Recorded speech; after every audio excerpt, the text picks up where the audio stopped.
Good evening, everyone, and welcome to Thursday live stream.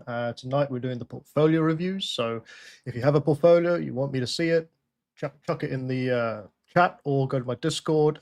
You'll probably have to find it on Discord because the link expires all the time and I have no idea how it does that. So I'm sorry, but if you have a link to your ArtStation, just chuck it in the chat or go to MLW Creative on Discord and chuck it in there once you join. Portfolio review. In the meantime, whilst people are coming in, I'm going to just play you a little video, and it's a quick one, so it shouldn't take too long. I'll be back in 1 minute. So, you want to join my membership? Gotcha. Sign up. By joining, you won't only unlock members-only content,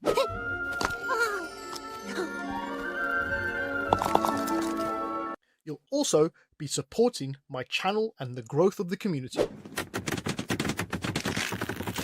Are you ready to do your part? I'm doing my part. For as little as a price of coffee a month. God damn, Jimmy. This some serious gourmet shit. You'll be able to access all past live streams and get exclusive members-only content. Yeah, boy. That's less than 49p a video. Shut up and take my money. So if you're ready,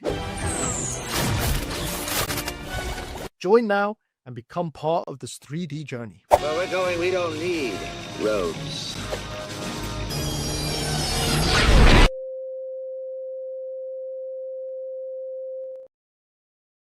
All right, so as you saw there, you can become a member. You'll be able to get all the live archives of all the live streams.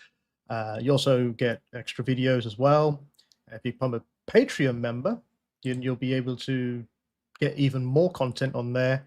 And right now they're going through the ZBrush tutorial on how to sculpt a Velociraptor for my tier 3s. So if you want to become a Patreon, you can become a Patreon. For my YouTube members, next week, the long form video of the mutant forearms will be up on Monday. So if you want to check that out, it's a 4-hour long video from start to finish, real time, with background music. Maybe you'll be able to pick some things up in the sculpting that you see there. So it's you know, it's going to be a cool video to watch. I'm also working on a tutorial to sell a new one, and it is, drum roll, hopefully you can hear this,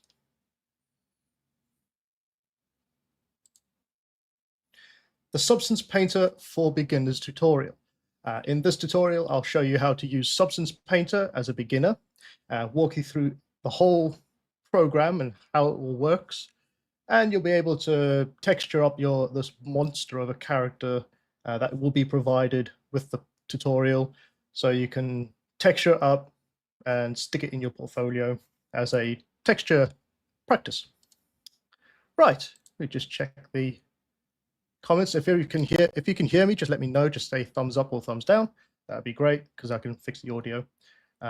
Again, tonight we are doing portfolio reviews because it is the end of the month, and at the end of the month we always do portfolio reviews. So if you want to get your portfolio reviewed and you want some helpful tips, or you want to show something to the stream, just go ahead, stick it in the chat, or go to the Discord, which is MLW Creative. You'll have to find it because the link doesn't work right now. I'm still trying to figure out how to fix that. So just try and find the MLW Creative. What I'll do as well is I'll just create a new link to the server. So if you give me 1 second. I'll stick this in the chat quick. So if you follow that link, you'll be able to get into the Discord server and throw in your portfolio. In the meantime, whilst we wait for people to come in and catch up, I'm just going to start doing what we did last portfolio review. We had the model that we started, this alien model. So just back in here inside ZBrush, I'm just going to continue sculpting this and waiting for people to arrive. Also, don't forget, there is a 30% off sale right now until the end of April on all products on my ArtStation. Just go to the links down below. You'll be able to find everything in the description box. So I'm just going to stick a banner on real quick. Thursday It's got to be one. Where is it? Here it is. I'll just stick that on the bottom there so people can join and know what's going on in the stream whilst I do some work here. But anyway, how's everybody's week been?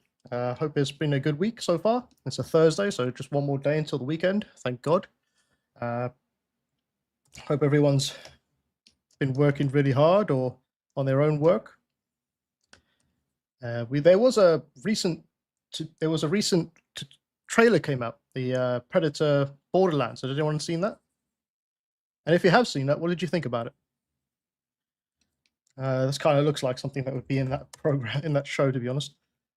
I have no idea what I'm doing with this character, by the way. This is just one of those random characters I'm creating just to kill some time whilst I wait for people to join and share with the portfolios. Frederick says DEI. Yeah, please enlighten us with what you mean by DEI, because I kind of agree a little bit, but I want to know what you think about it. Joseph says, didn't see the trailer, but that new Predator look is weird to me. Yeah, it is weird. It's not your normal Predator look, and I think it was the same guy who made Prey, right? That made this film, and so if you watched Prey, they didn't have the same Predator either. I think it's a good and a bad thing. It's a good thing because it's stepping out of that sort of story and going to seeing a different sort of Predator, maybe a different Predator tribe or a different Predator creature. And at the same time, it kind of piggybacking on a IP that has an original, authentic look to it. So it's a little difficult. In one way, it's good, and one way, it's not so good. It all depends on, what you want out of a Predator film. If it's actually like really good action and really good story, then I could sort of see past the Predator look. I do think that the dreads should have been a thicker dreads, though. I'm not sure about the sort of hairstyle type dreads that they have. But again, it could be a completely different species of Predator. So yeah. Got on here from Frederick saying, did you like AVP franchise? I liked the first one. I liked the first film, but I didn't like the second one, Requiem. I like the Alien Predator design. I think that was something we haven't seen before, which is amazing. But the story and the way it was filmed just became too, what do you call it? Slapstick comedy, like for Alien Requiem. I want more dark horror like Alien when I'm watching an Alien or a Predator film. Even Predator itself, the first Predator film, that was very horror because it was scared of the unseen. You didn't know what it looked like. It didn't show up for like 3/4 of the film, and by the time it did show up, it was just like, it was crazy. But have you watched the making of the Predator film? Because that is just crazy. It's amazing what they got up to in the jungle when they were filming that thing. But yeah, really, really cool. Says not enough Predator lore. I think there's enough Predator lore. I think there's comic books you could have maybe taken from with the Predator design. But yeah, there's a funny story. I don't know if I can say if I can share with you the story or not. Maybe I'll have to make it a members only live stream share because I'm not sure if I'm allowed to say it. But the Predator film that I worked on was not the original story that was going to be told. It was actually changed halfway through shooting, and I'm not sure how many people know the exact story of the actual film that they were going to make. It's actually a very crazy story because I got to see a lot of it because I was working on it, and I'll tell you, it was crazy, nuts, basically. Got here from Joseph saying, "Did you like Prey? I just started it back in the days, and then my son arrived and forgot about it. Is it worth the finish? I don't know. It's cool that it's set in a different time period, which is really cool. But the story is weak, I think. It's very 2020, if you know what I mean. I don't want to kind of go down that path, but it's very much that sort of era that they were working in. And I'm not saying there's anything against that, but it was very much tongue in cheek, and it also stole a lot of words, a lot of sort of lines from the original Predator. Like, if it bleeds, we can kill it. Yeah, okay, we could put that in there as you know, little bits of dialogue, or what do you call that? The thing that nostalgia.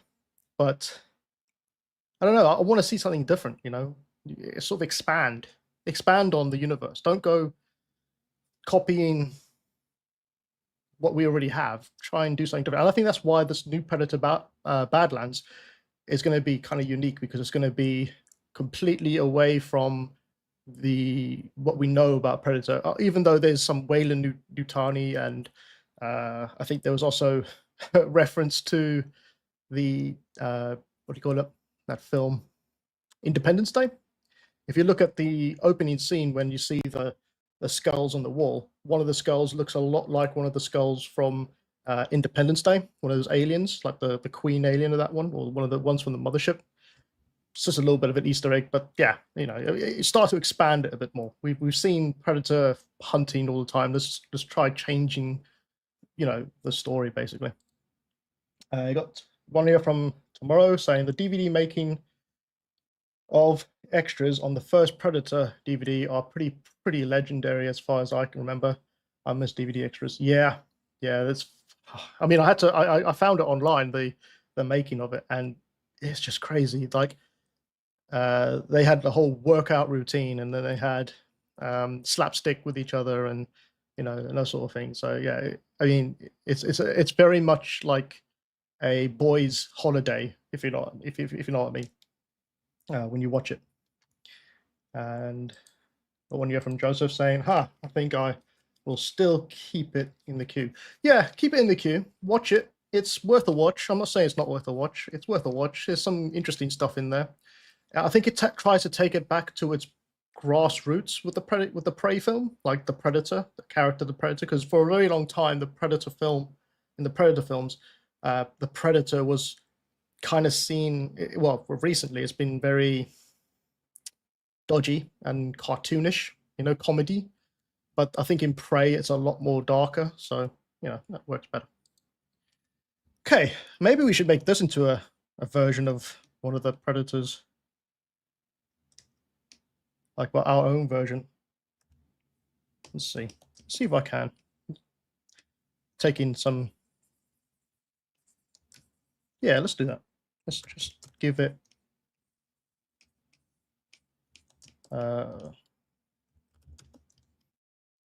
damn standard. Go grab that. Now it's not going to have an open mouth, but you can kind of see what I'm going with this. If we go down the route of Predator character or Predator creature, we can see a variant. That's the word. A variant of the Predator. We have some hair coming out the back here, so let's do some holes. The dreads. See, I like the original dreads. I'm not sure I like the new ones. I think it's too humanized. Maybe it's a half-breed type race, you know? Got one here from Tomorrow saying, I think Prey's biggest failing is a lack of suspense, but I appreciate them trying a new approach. Yeah, I think a lot of horror films have got a lack of suspense nowadays. It's either that or we're just too old to get scared anymore. Maybe. But I remember being really scared of a lot of horror films, but nowadays they don't. They seem to rely on jump scares more than actual horror. Has anyone here seen, what's it called? Event Horizon, that film Event Horizon? I know it's probably nothing, I can't really show you anything on here because of YouTube, but Event Horizon was a scary film. But it was a really interesting one as well.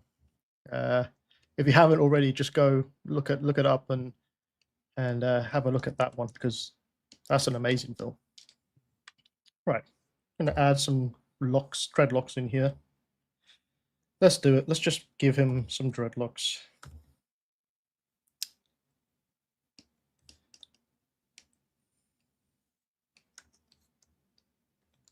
I'm gonna snap that curb. Again, if you have a portfolio and you want me to check your portfolio out, then leave it in the Discord chat, or you can leave it in the actual chat here, and with a link to your ArtStation, and we can take it from there. I think there's plenty of time, so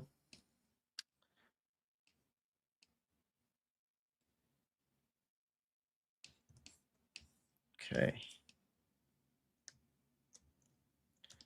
Oh, you know, I saw this this video about curves, the curve brush, and there was certain buttons you can press to make it work easier for you. I can't remember what the buttons were now. Like there was a whole list of buttons. Oh, I don't know. Trying to keep everything in your head these days is just crazy. Trying to keep all the different techniques inside of ZBrush. Oh, it's crazy. Yeah, that's the one, Joseph, with Sam Neill, the guy from Jurassic Park. Yeah, no, that was a mind screw. That film. I still don't quite.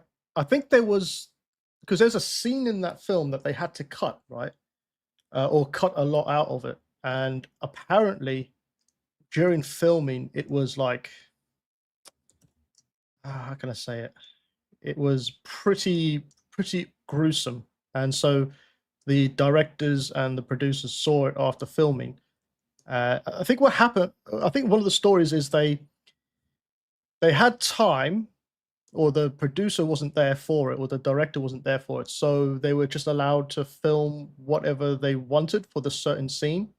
And when the director or producers came back after they come back from where they were, away from shoot, they saw what they'd done, and because it was so close to the deadline of being released, they couldn't do anything about it, so they had to cut it up and do as best they could. But apparently there is some weird stuff in that Event Horizon film that they just could not show to the general public, and apparently it left some people scarred, mentally scarred from it. It was crazy. There's a lot of those sort of stories that you hear from films as well, like the Exorcist. You know how in The Exorcist, a lot of people who created that film shortly found themselves unalived. I'm trying to think of words I could use that YouTube won't demonetize or strike me for, but they were unalived afterwards, and there was a lot of cases of the people who shot that film, or some people who went and gone and saw that film, who sort of weren't around afterwards, if you know what I mean. So yeah, some really weird stories of what happens during filming. Right. Still nobody with a portfolio review? Pandora. Oh yeah, I have seen Pandorum. That was a good, as far as I'm. Yes, Pandorum was very good. I think that was very much in line with Event Horizon, like the idea of it, but it's totally a separate thing as well. I love the way it just threw you into the action and you just had no idea what was going on. And the conclusion to it as well was just really satisfying. But yes, I have seen Pandora. It's one of my favorite films, horror films. All right, let's split this. Let's add another one here. So I'm just using a, what do you call it, curved tube for the hair or the dreadlocks.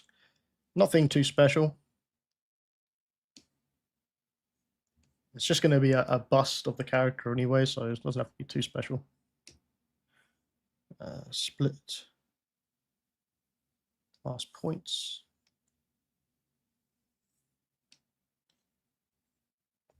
Oops. There we are. Oh, we forgot the music. Bloody hell. I keep forgetting things.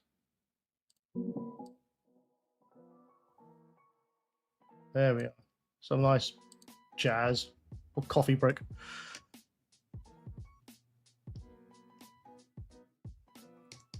So if you have any other questions you guys want to ask me, then please go right ahead. This is just me working in ZBrush whilst I wait for people to join and just have a chilled night. I got one here from Tomorrow saying Hearts of Darkness, the making of Apocalypse Now, is possibly the most well-known making of with some crazy behind it. Yeah, that was crazy. What's the main character's guy? What's the main character again? The main actor, sorry.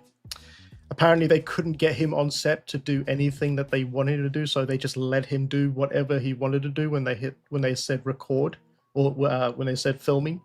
That was a crazy story about Apocalypse Now. Yeah, that what's his name? I can't remember his name. Let's have a look. Not Martin Sheen, was it Martin Sheen? I think it was the other guy. Let me have a look it up.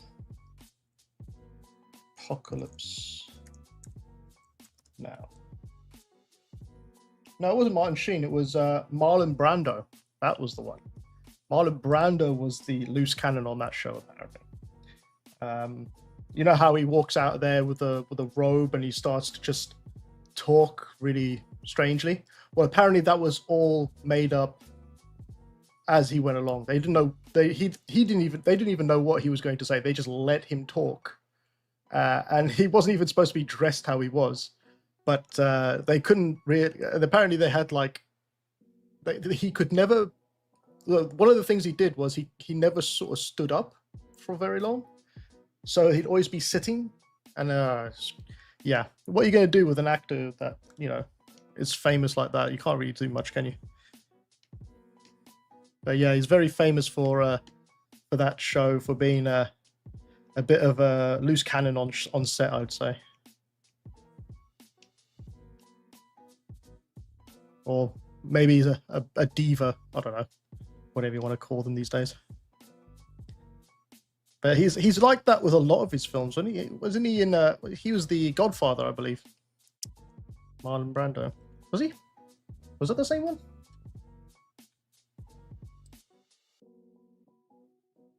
Oh, I have to look it up again. Yes, Godfather, yeah. Got one here from Tomorrow again saying, also the behind the scenes of the Island of Dr. Monroe.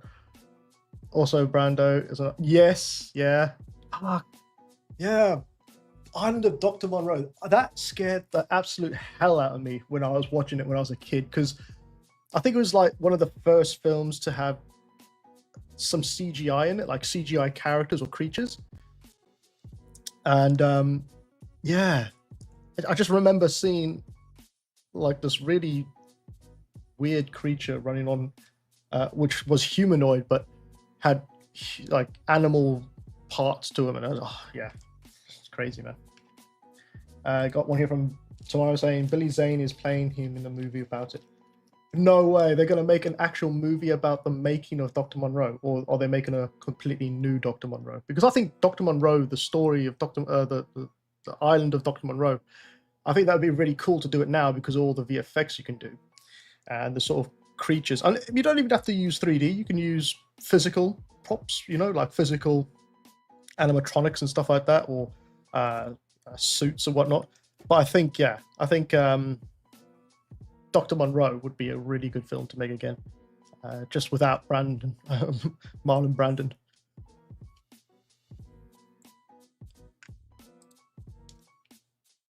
Oh god, this one dreadlock is just taking the mic. Maybe we should make the one in the middle, the back, slightly bigger. Yeah, let's do that. Cool. Let's split that up. I'm just going to move these about a bit.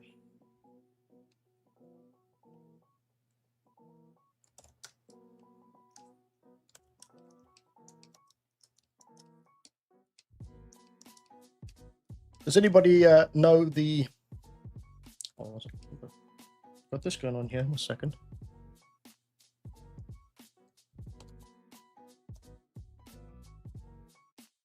What is going on with this dreadlock?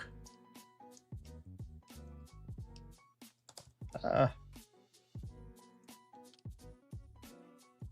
rid of it. There we go.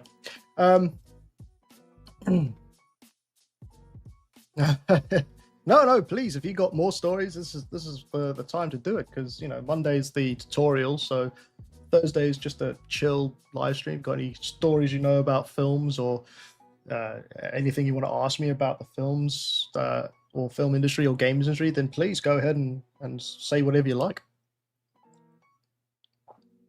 I always enjoy the Thursday ones more than the Monday ones, to be fair. And I'm thinking maybe doing, after we've done the dragon tutorial on Monday, we can do more of these ones on Monday for a little bit whilst I think of a new tutorial to do. So we'll have two sort of chilled sessions of sculpting. Maybe we can start a chilled version of the anatomy for sculpt for beginners, you know, on Mondays, but it'll be less formal and more informal or casual. So yeah, if you have any more comments or questions you want to ask, just go straight ahead, man. All right, let's see. I'll get a picture of the predator up. I have no idea how this thing looks without. Or should I do the predator character or creature without any references and then see it side by side with a reference, or should I do it with a reference? What do you guys think? Do you want me to do with a reference or without a reference? Let me try and make a poll quick, because I have not made a poll yet.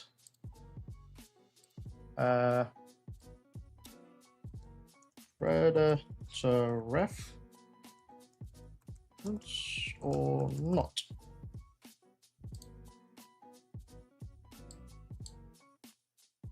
Let's see if that works. I've never done this before, guys, so you're just gonna have to see how this goes. There's not many people in here, but you know, could be a bit of fun. Oh yes, okay. So you want a predator reference? There's only one person so far, I believe.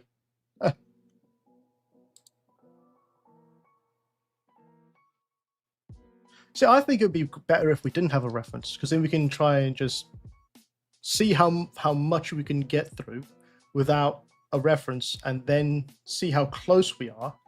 I mean, it's going to be a more what do you call it?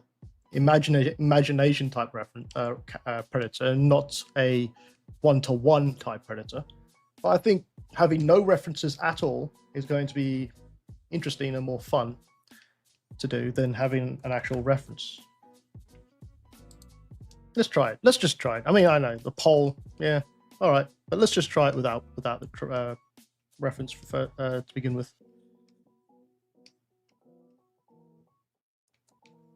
So know that it's got some sort of cranium at the back here. Lift this up. You know, it'd be cool if we could have a bit of a point on the end here.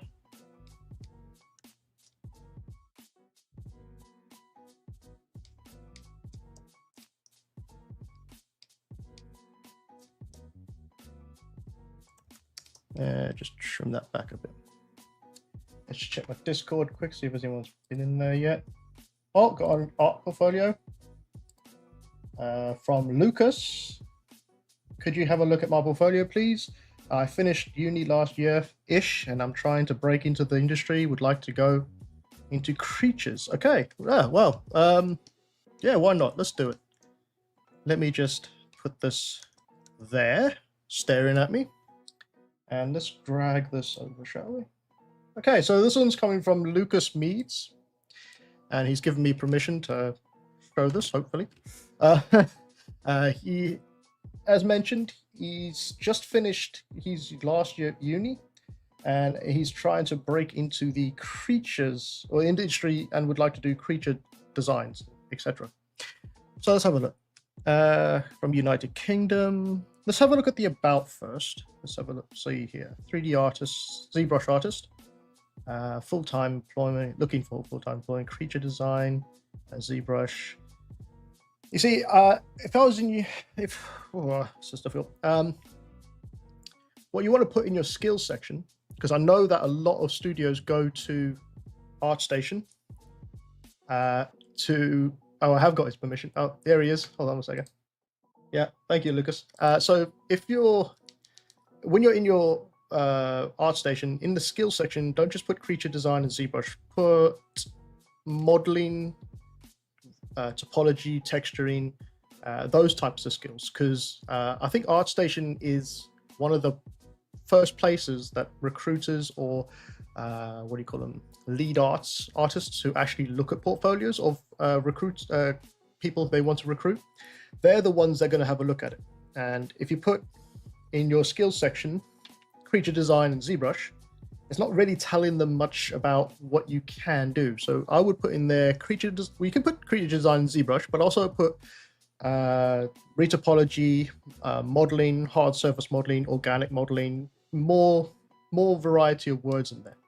The software is fine. You got Maya, which is good. It's always a plus because Maya is the industry standard.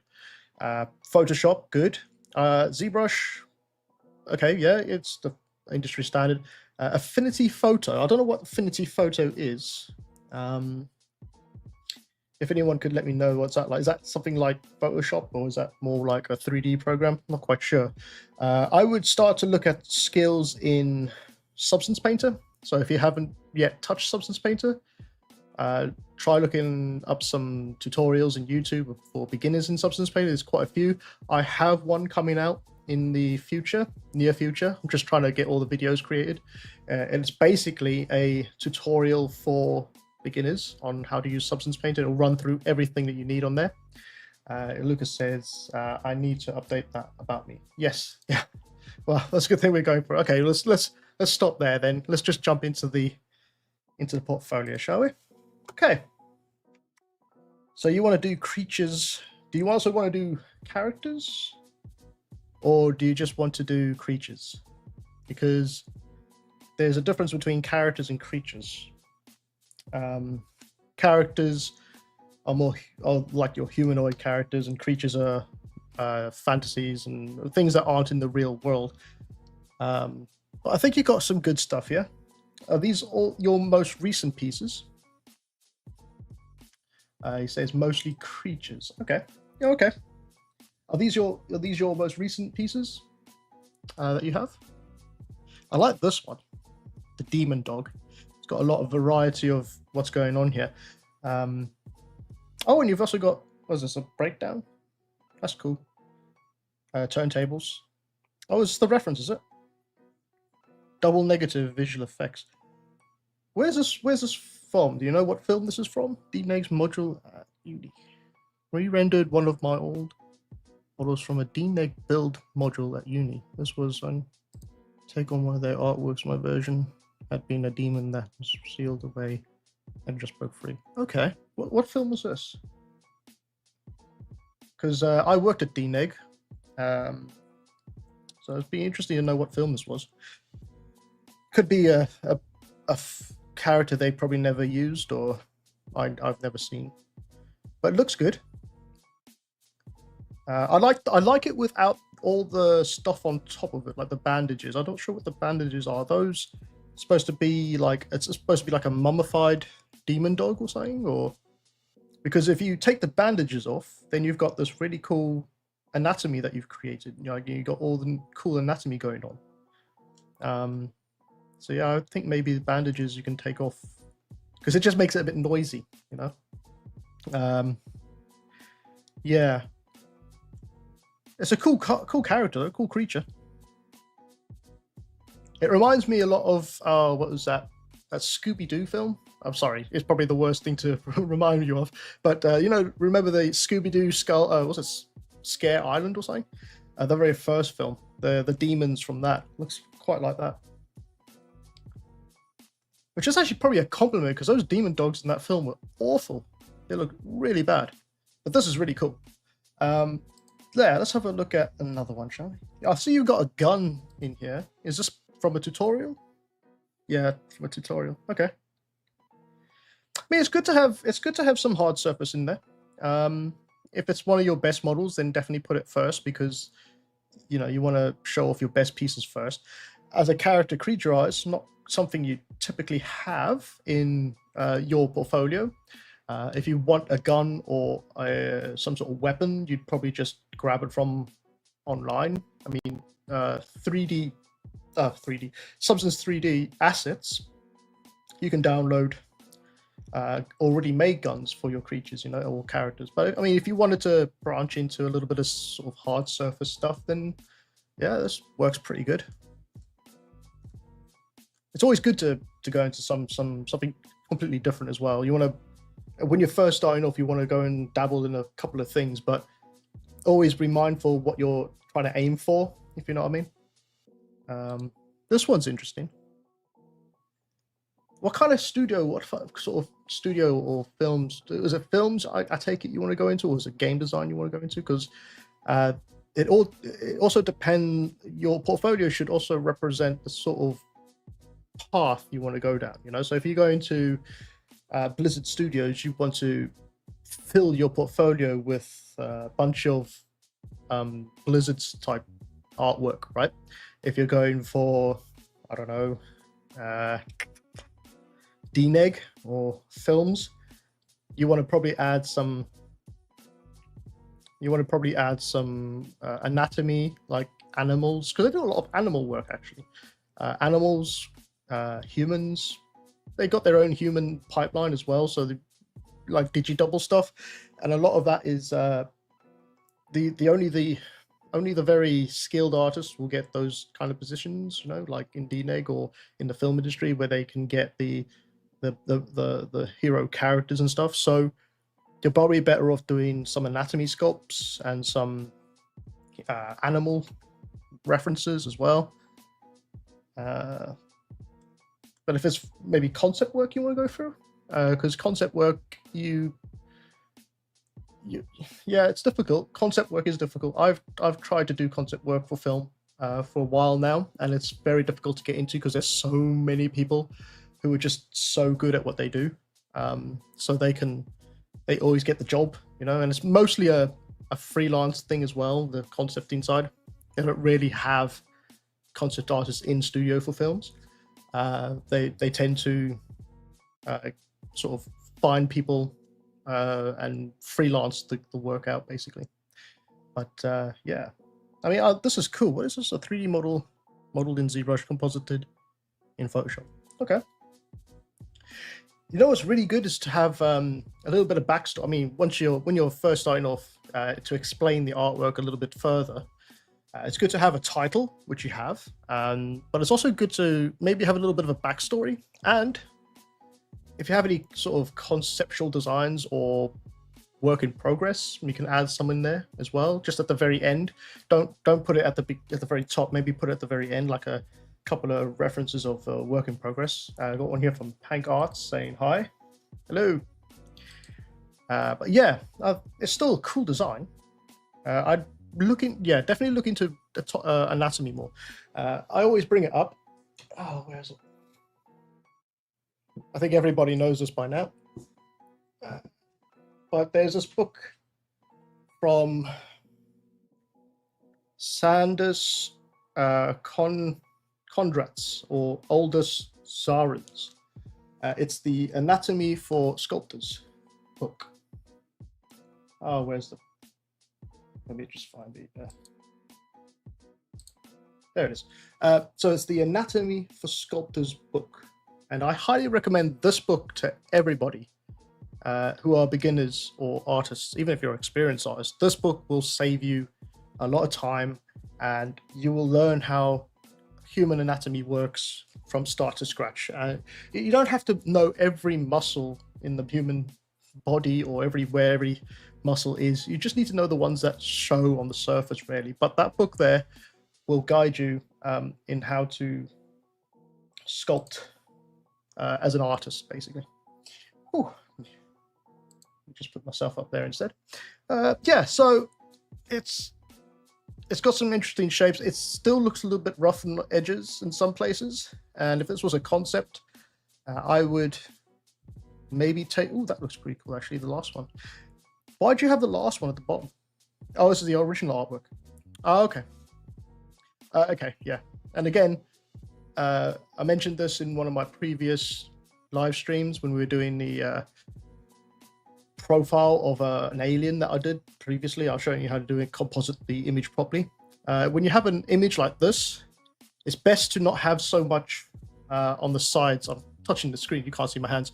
It's best not to have too much dead space on the sides, right? So if you look at the original concept that you have, you can see how it's framed really nicely, that it takes up the whole image and it leaves little room on the sides as well, which is really good. So if you did the same thing, just crop it on each side so that we only see the artwork that we want to see. It's all about knowing how to use proper what is it called? It's all about knowing how to use a canvas, you know what I mean? So portfolio profiles of people are always on in the profile view, and if it's a landscape, it's always landscape. So don't use landscape with a profile image. Try to do portrait, not profile, portrait. So do it in portrait, don't do it in landscape. I've fallen for this as well, so don't worry, you're not the only one. I've got plenty of work in my art station that shows landscape with a portrait and things really small in the middle, and it left so much blank canvas on the outside. It's really bad, really bad. But it's, you know, a lot of beginners do the same thing. So yeah, okay, let's go back and have a look. What's this one? My final okay, it's a story of a man who lost his family and hunted down the evil manticore for revenge. Manticore? What's a manticore? Okay, let's have a. Is the manticore in here? I know. I like this one. Again, like visually, you want to maybe crop it a little bit more. And also put some work in progress in here as well. It's not always a great idea to just have one image if you're trying to show off show it off as a piece that you've made. Try to show some gray renders. Like let me just have a look at my one quick. So if we just jump to mine real quick. Oh, we got Jesus saying hello, Jesus. We're just doing portfolio reviews tonight, so if you have a portfolio you want me to check out, then leave it in the chat or go to the Discord. The link should be further up in the chat. If anyone could just grab the link and chuck it back in the chat, that'd be great if you can. So yeah, if you come into my one, so this is my portfolio. We'll go to the latest one here. You'll see how it's set up. This is how I would typically set up a portfolio to show off a piece, right? So you have your beauty piece, and if you want, you can even have another image of a close-up of your beauty piece, right? Now, the next step, whoops, so the next step is not needed, but I put it in there because I'm trying to inspire other people. But I normally have the time-lapse video next. If you don't have to have a time-lapse video, obviously, if you don't want. But you can have a time-lapse video, and then I'll have a character sheet, which will be something like this. So it shows the entire model all the way around, sort of in the pose. This way, the person who's reviewing your work can see your skill level as well. And then normally have a turnaround. I do my turnaround using Maya Arnold renderer, but you can use Marmoset Toolbag, or you can use ZBrush as well. ZBrush has got quite a good rendering engine in it. This is a time lapse as well from ZBrush. I have got a tutorial about that on my YouTube channel, so if you want to check that out. It's for free. Then I would also add some alternatives. So if you're a concept artist, you always want to, you know, add some alternatives. Maybe add even more fire or something else. So it's not just one image. So this one's an ice version, and then you can have like a forest version of your creature. And then, well, the rest of it's just advertisement for the model itself. But that's how I'd lay it out. So I'd lay it out with the best image first, then break it down as I go down. And this just gives the person who's looking at your portfolio a little bit more about how you work and the skill level that you have. Even if your skill level is not great, they can see that you're making an effort by showing the characters and showing the breakdown and stuff like that as well. So that's how I would do it. And that's how I normally do it with my pieces, because you never know, you might need a job in the future. But yeah. So for this one, I would,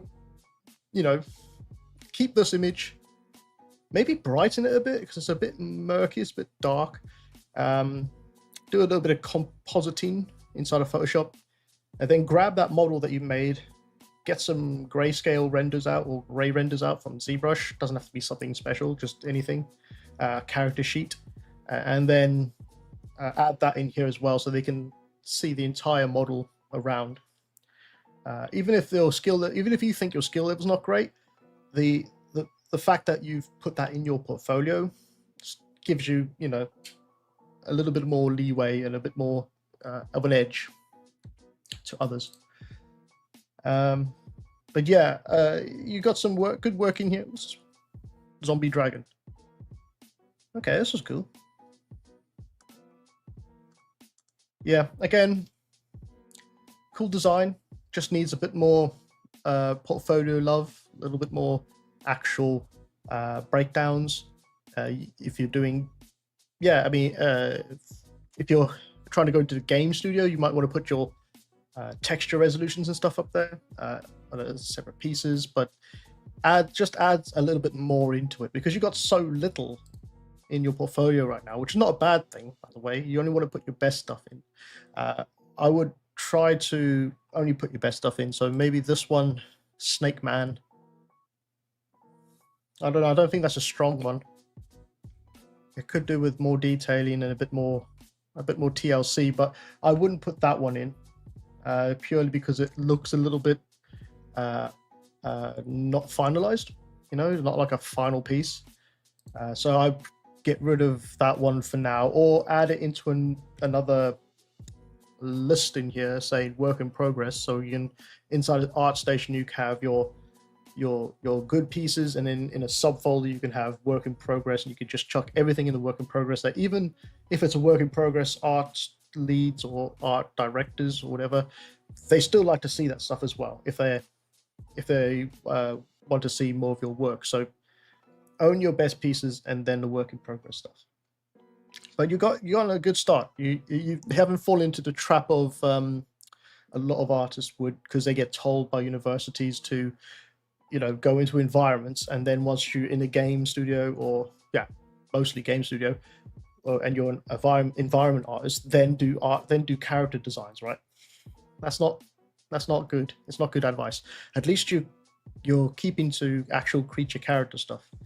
You got a character here called David from your main film, right? Again, it's a good model. I'd like to see it without the fur. I'd like to see what you could do, right, is take your character, which it is now, and start to peel off all the layers of armor and clothing until you got down to the brass tacks, and have those in separate images showing the different stages of this character's development, basically. And any concept work as well would be great as well. I'm not sure. I'm just going to play this one and see what happens. Okay, it's a turnaround, and then this one is another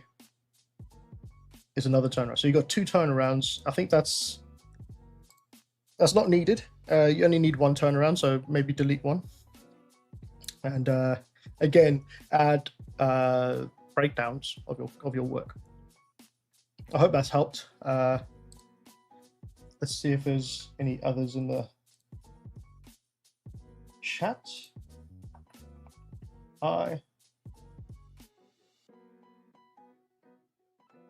Okay, haven't got any more in the chat, but I hope that's helped, David. David, is it David? Yes. No, Lucas, sorry. Good David. Good to good David, your character on it.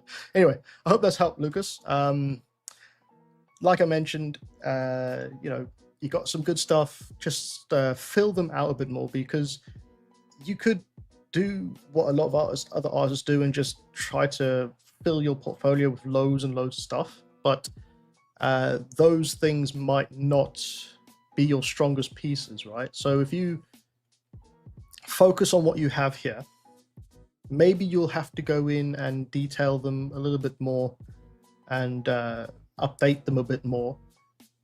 But if you did that instead of doing hundreds and other things, then you're probably going to get have a better chance, of getting seen.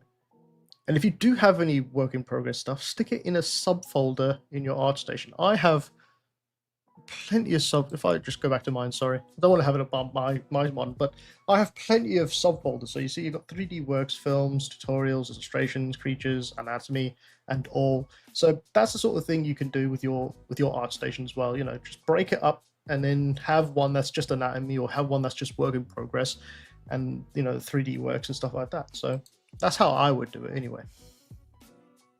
Okay, hope that's helped. Here's my pen. All right, just gonna put a new banner up real quick, guys. It's just the ArtStation Marketplace sale, so you get 30% off throughout April using coupon code Creative30 at the checkout, and that's on the models, tutorials, and brushes. I'll just leave that up there for a little bit, so in case anybody's interested in that as well. Just gonna check my Discord. Okay, we got them rolling in now. Oh my god. All right, let's have a look, shall we? Got one here from Ali saying, could you please take a look at my portfolio? I'm an architect with a background in fine arts, so I try my best to improve myself, and I've learned a lot from your online videos. In my free time, I also work as a freelance 3D artist, and I'm currently in process of building my portfolio. I'd really appreciate your feedback and any guidance. Okay, well, let's have a look, shall we? I'm just going to open it up here quick and just make sure it's not a prank or got anything rude. Oh, it's just your own one. It's your own studio. It's your own website. Do you have an ArtStation website by any chance? It's easier to find it on ArtStation if you have one. If not, we can just use this one.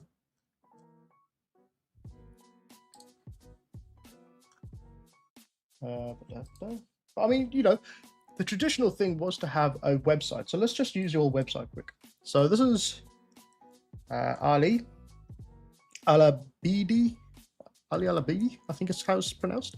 This is his website, and this is what we would traditionally do.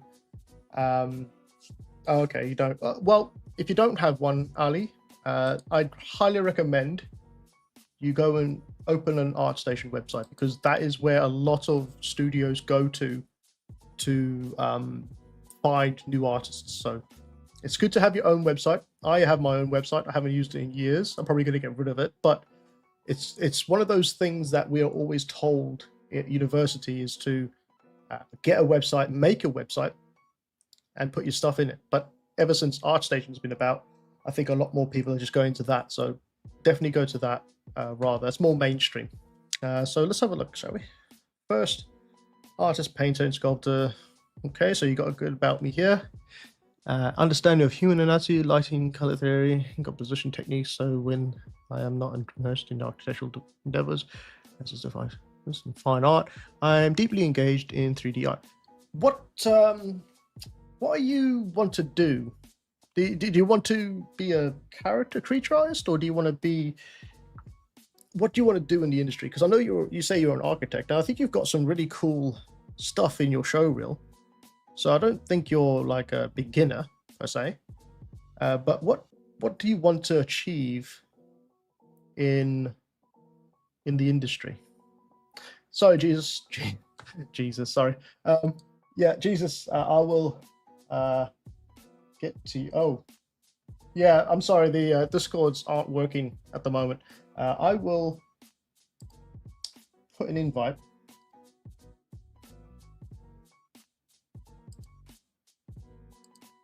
in here. Sorry about that. Yeah, so what was I saying? Well, yeah, Ali, what is it you want to achieve? Do you want to be a character artist or a creature artist, or do you want to work in VFX? Do you want to?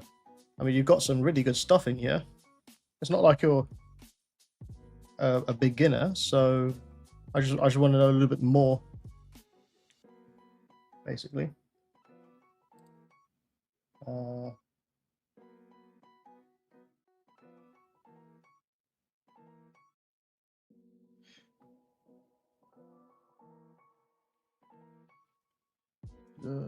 Sorry, guys, I'm just having a look at the chat real quick. See if there's any response. I got one here from. I'll wait whilst we're waiting for a response. I'll just answer some questions in here. I got one here from Sahil William, saying, "How many projects should one put in their portfolio as a beginner artist?" Well, projects. Oh God, that's giving me some flashbacks there. Projects. As a beginner, I'd like to see, if I'm looking at a beginner's artwork or a beginner's page, I'd like to see one fully realized character, you know, from head to toe. Got armor, got your clothes, your anatomy and hair. If it's a game design. Film design is a lot more difficult in film design because film design is more specified. So when you go into film, you're not going to be someone who typically knows every single thing to do with a character. You probably specialize in texturing, or you specialize in modeling, or you specialize in groom, or specific corners of the industry, right? But in game, you have to do everything yourself when you're a character artist. So I would like, if you're going for a game, I would say put one realized character in there. So realized means finalized character. But you have to have, it doesn't have to have your concept. You don't have to work from your own concept. You can work from someone else's concept, but as long as it's a fully fleshed out character with the textures and all that sort of thing. Then I want to see a male human anatomy sculpt, a female human anatomy sculpt, and then an animal. Now, it doesn't matter what animal it is, as long as you can sculpt at least one animal. So let's say like a dog or a lion or something like that, just to show that you know how to sculpt a quadruped, you know, and how that works. If it's for game design, I want to see good topology on your good project, your finalized project. I want to see good edge flow topology on that. I also want to see some sketches. A lot of people think that sculpting in 3D is all about 3D and working on the machine all the time, but there are also some artists are starting to branch into doing their own conceptual 2D drawing stuff, right? So I would like to see some sketches of human anatomy, some still life stuff, you know, in there as well, and any work in progress stuff as well. I don't think Ali Al Abid is with us anymore, but yeah, I think you got a good show reel. You got a good website here. Sorry, and let's have a look at this ET real quick. 3D model with rigging. The model was created using ZBrush, a powerful 3D program to bring ET to life. The model includes a 3D scene in Blender. That's one of the first things I would recommend people not do if you're trying to get into the industry, is use Blender, because the industry doesn't typically use Blender. I know there's a lot more studios that are trying to use Blender at the moment, or trying to put it in their pipeline, because it's a really good program, don't get me wrong. But the industry standard is Maya at the moment, or 3ds Max, but mostly Maya. So if you want to know what the what do you call them, industry standard programs are, they are ZBrush, Maya, Substance, Mari, Photoshop, Illustrator, Adobe Illustrator. Anything Adobe really is industry standard, because they all use Adobe. Keyshot, and Marvelous Designer, which is clothing. So those programs are the ones that are industry standard. So I know Blender can do a lot of good things, and I've seen a lot of good things out of Blender, and it is becoming more realized. But at the moment, it's the other programs that you need to be looking at. Hopefully, one day Blender will be realized completely within within the industry, but we'll see. Oh yeah, Substance Painter. Don't forget Substance Painter. I think I don't know if it's supposed to be a realistic rendition of ET. Also, there's some skin weights issue going on here in the stomach, I can see. It could be that there's just too much, what do you call it, skinning on the spine, or the skin weights aren't properly smoothed out around that area. But yeah, you got a good scene going on here. Got some rendering going on, lighting. It's not bad. I think your strongest elements is probably this one.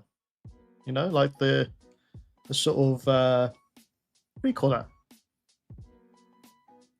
I can't remember what we call it.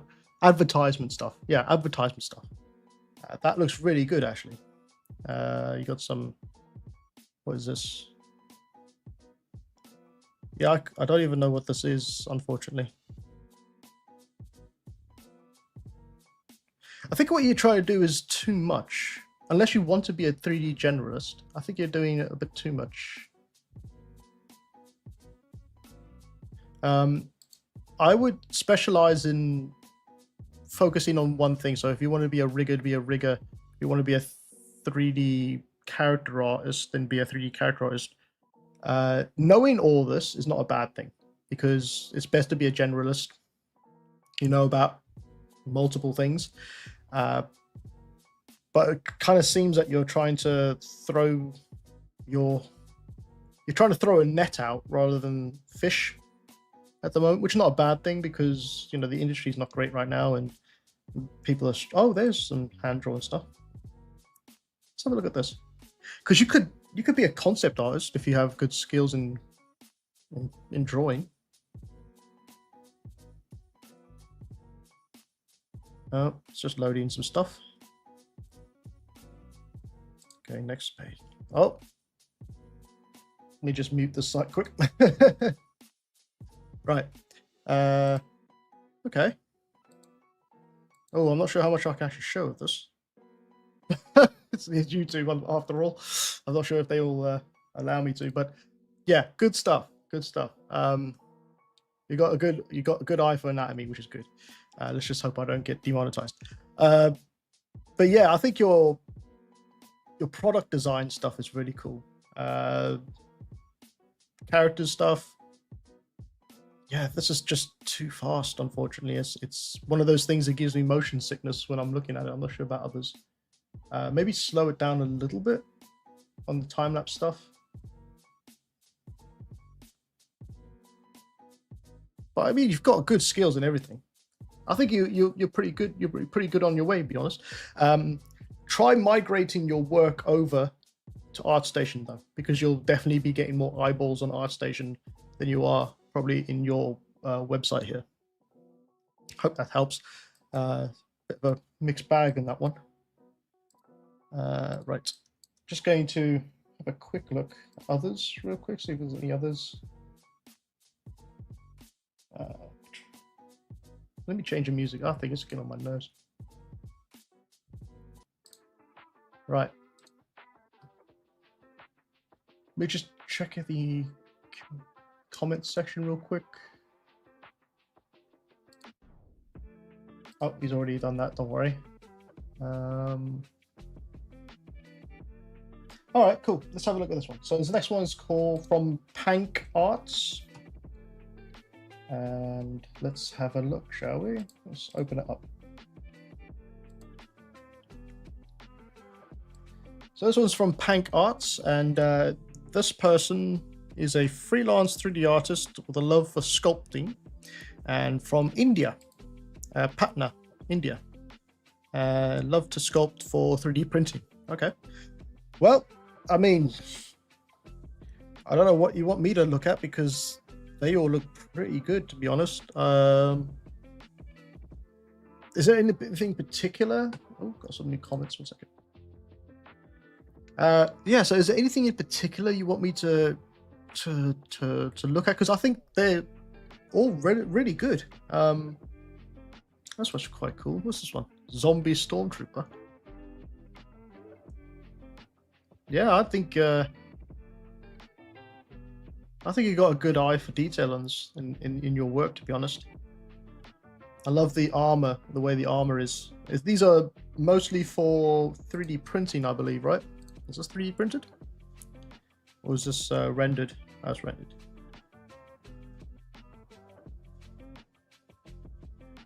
It's not bad. Not bad. Are you in the chat still? If you are, just shout. Yeah, let me know what you want me to review on you, because I think you got some really good stuff, to be honest. I mean, that looks really cool. Look at that. I love the Halo armor stuff, you know, like the way that the armor is on these characters. And you look like you have some knowledge in 3D printing as well. I always wanted to get more into 3D printing, but time-wise, it's just never been great on my side. I've got loads of models I'd love to 3D print. Once I get this tutorial out of the way, I'll set up the printer. But I think I need to watch a few more videos on how to 3D print, to be honest. But this looks really cool. Oh, you got time-lapse video as well. That's pretty cool. The font looks similar. Let's have a look. Just have a look at it for a few minutes.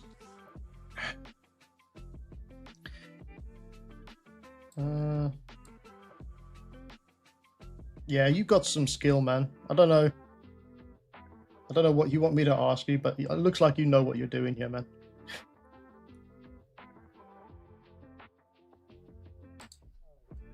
Oh, yeah. I think you're well on your way to being a great artist, and definitely got some good skills in here, but dude. Are you in the chat? Can't see if you're in the chat or not. Still, you might have disappeared. If you do come back, just shout. Oh, it's in the chat room in here.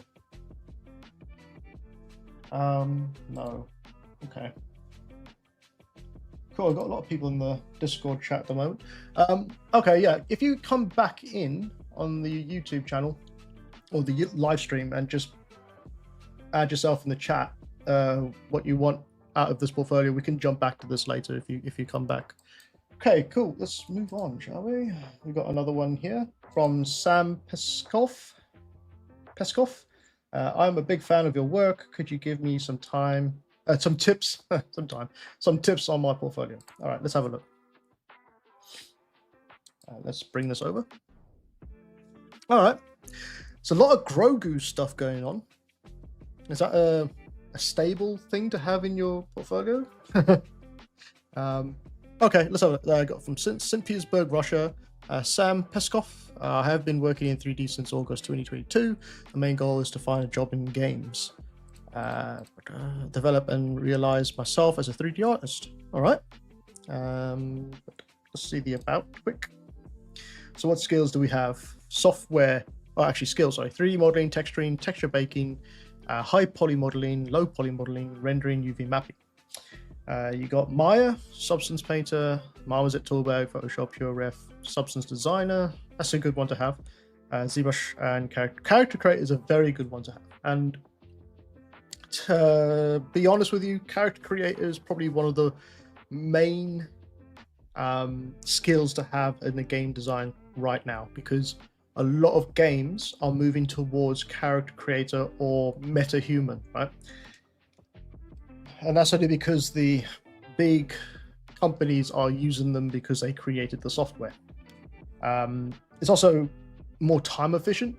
A character could take a good month to create from scratch. So if you have a character that was created in Character Creator, it's got all the stuff in the blueprints for that character, right? And it also streamlines the pipeline. So if you have skills in Character Creator or MetaHuman, that is a massive plus for any games industry out there. So I highly recommend you all go and have a look at Character Creator and MetaHuman as well. Let's have a look at the portfolio real quick. Okay, so we're going to go from right to left, from the bottom to top, I guess. So let's have a look. The Hermit Goblin. The Hermit Goblin is a mysterious creature whose fate is inextricably linked to the wild and abandoned corners of the world. Okay. It's a little bit. I mean, you've got a lot of good. You've got a lot of images, which is good because you can scroll through this and sort of see it from all angles, sort of thing. What I will say is it's lacking on the detail part. So it's not be a. It's probably not your fault that is lacking the detailed section, because every artist goes through this. They always have a model in there that they think is detailed, but when they actually look at it a couple of months later or weeks later, they'll find out, oh yeah, no, that thing's really flat. So if I was you, if you're going to use this model, I would go back in and add a lot more detail in the chest area, because the chest area just looks very basic at the moment. I would add in the rib cages. I'd add in some muscle striations. Even if they're skinny, you can still see that on them. I'd add the abdomens as well. Abdomen. And on the face, I'd add. You see, you got the secondary wrinkles, but you haven't got the finer wrinkles. I would also deepen these wrinkles as well. I mean, it all depends on, is it realistic you're going for, or is this more sort of cartoon? It's very difficult when you're in that mid area. It can make your model look a little bit weird. So if you either commit to realistic or you commit to cartoon, don't normally go midway. I find, has anybody seen that Jurassic Park show on Netflix, like Jurassic Camp, I think it's called? When you look at the dinosaurs on the Netflix show, you can tell that they've taken something from the Jurassic Park or Jurassic World films, and they've just made it less. I want to say detailed. It looks like they've taken the detail from the really good detail from the films, and they put it onto a game asset, right? But it doesn't fit on there. It just looks really uncanny valley type thing. So if you're going to, commit to either cartoonish or realistic, going in between can kind of put people off a little bit. But you've got a good start to this character. I'm not going to go through Grogu, because Grogu is just something I don't think anybody should have in their portfolio. Even though it's a nice piece to have in your portfolio, and it shows your skills and being able to copy a very mainstream character, I would put this in a separate folder somewhere, maybe. It's so normal to see it, What's this one? This one looks more interesting. Yeah, this is way more interesting. Yeah, the goddess of swords. I like the sword. I like the armor. The armor looks really good. It works really well with the character. I'm not sure about the clothing underneath. I would maybe make that sort of. I know it's not supposed to be chainmail, but I would actually add chainmail instead of this mesh, which they used to have back then. That type of mesh, or if this is chainmail, just maybe detail it a bit more to look more like chainmail. Because at the moment it looks like cloth. It could be cloth as well, but I would prefer chainmail. If you're gonna go all out. Maybe take it off the legs and just have bare skin on the legs. Break it up a bit. I know that's not probably the best thing to do with female characters, is to, you know, add that sexualization to them these days, but, you know, break it up a little bit. I like the chest armor though. The chest armor looks really well. All right, that's good art. That's a good one. I like this one. Do you have any more breakdowns of this one? Oh yeah.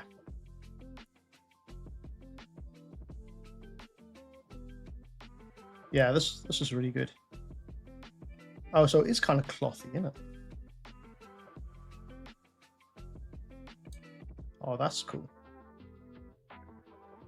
I like the way that you've added the T-pose version or the A-pose version of your character as well. It's quite nice to see that.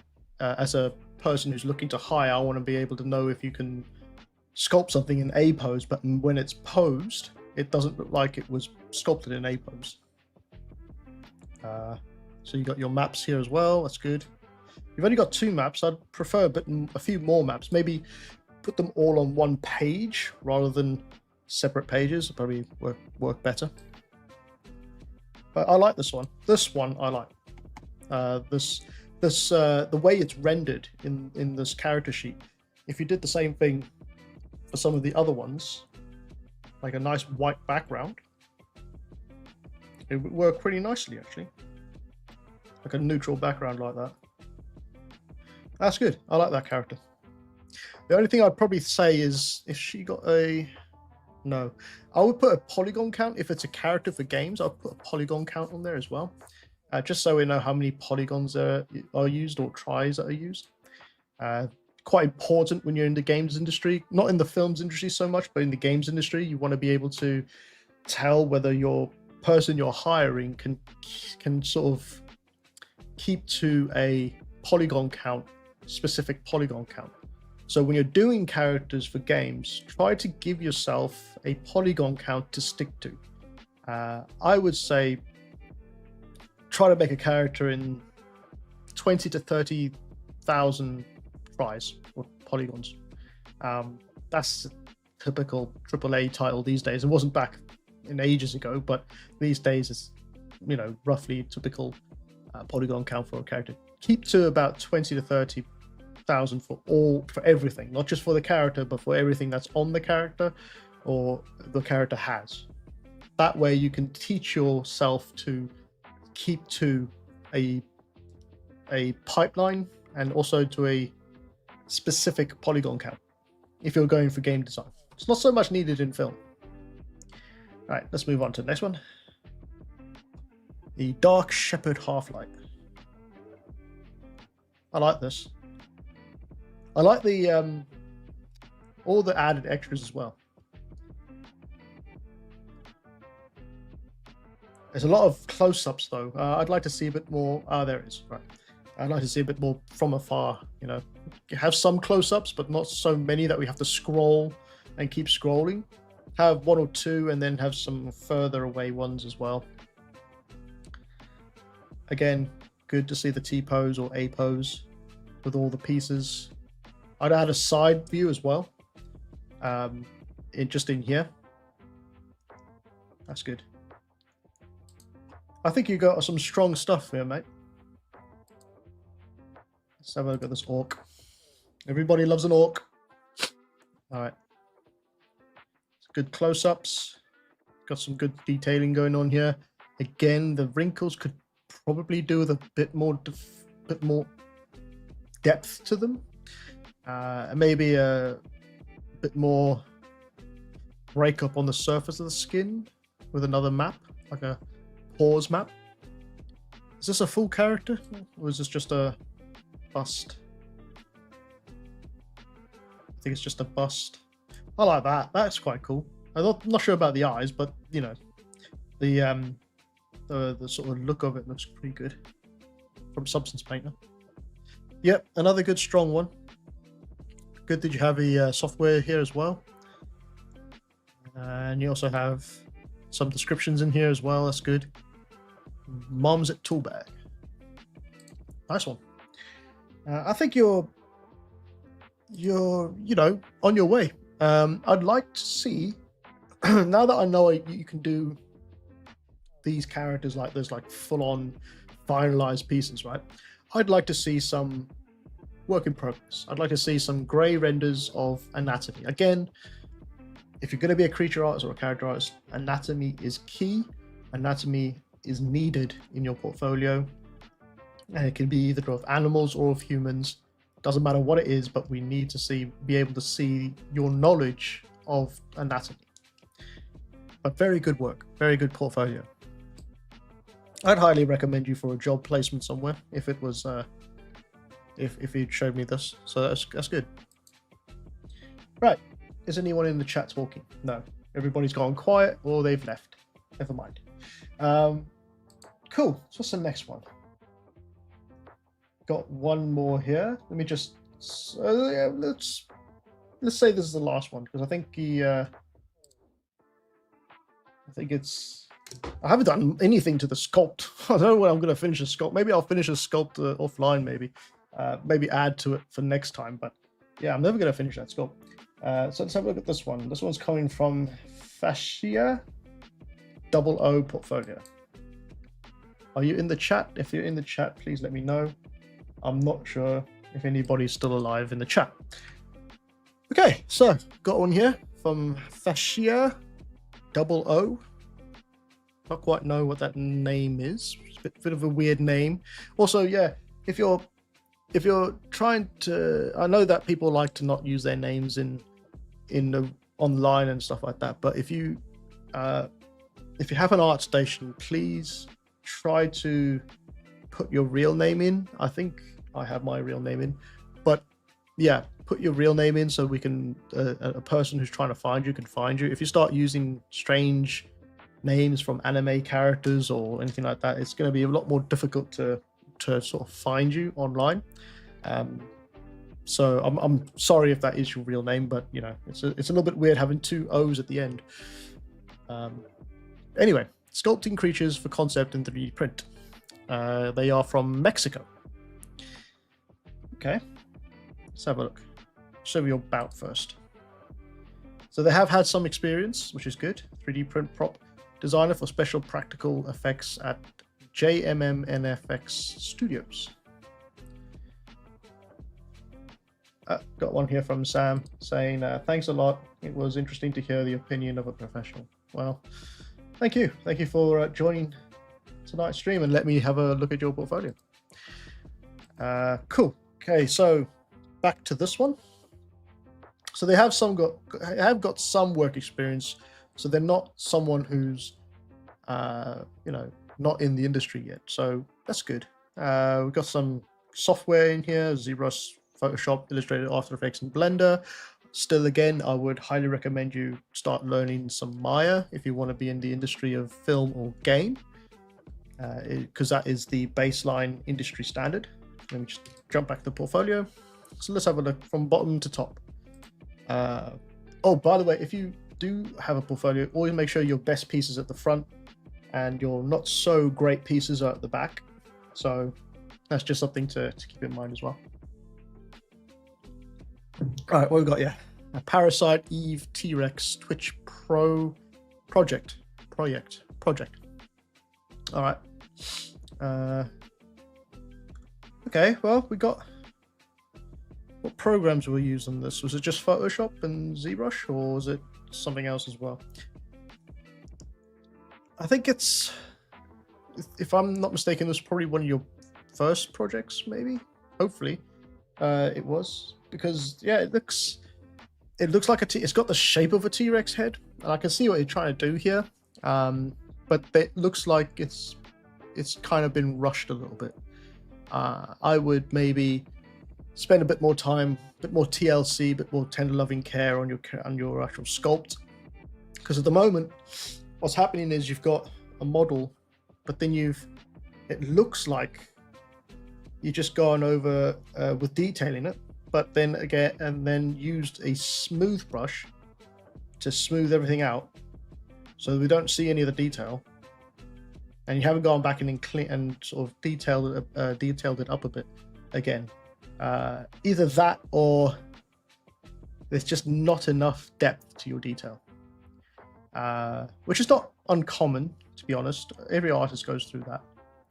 But that one, I would get rid of that one. That one doesn't fit with your portfolio very well.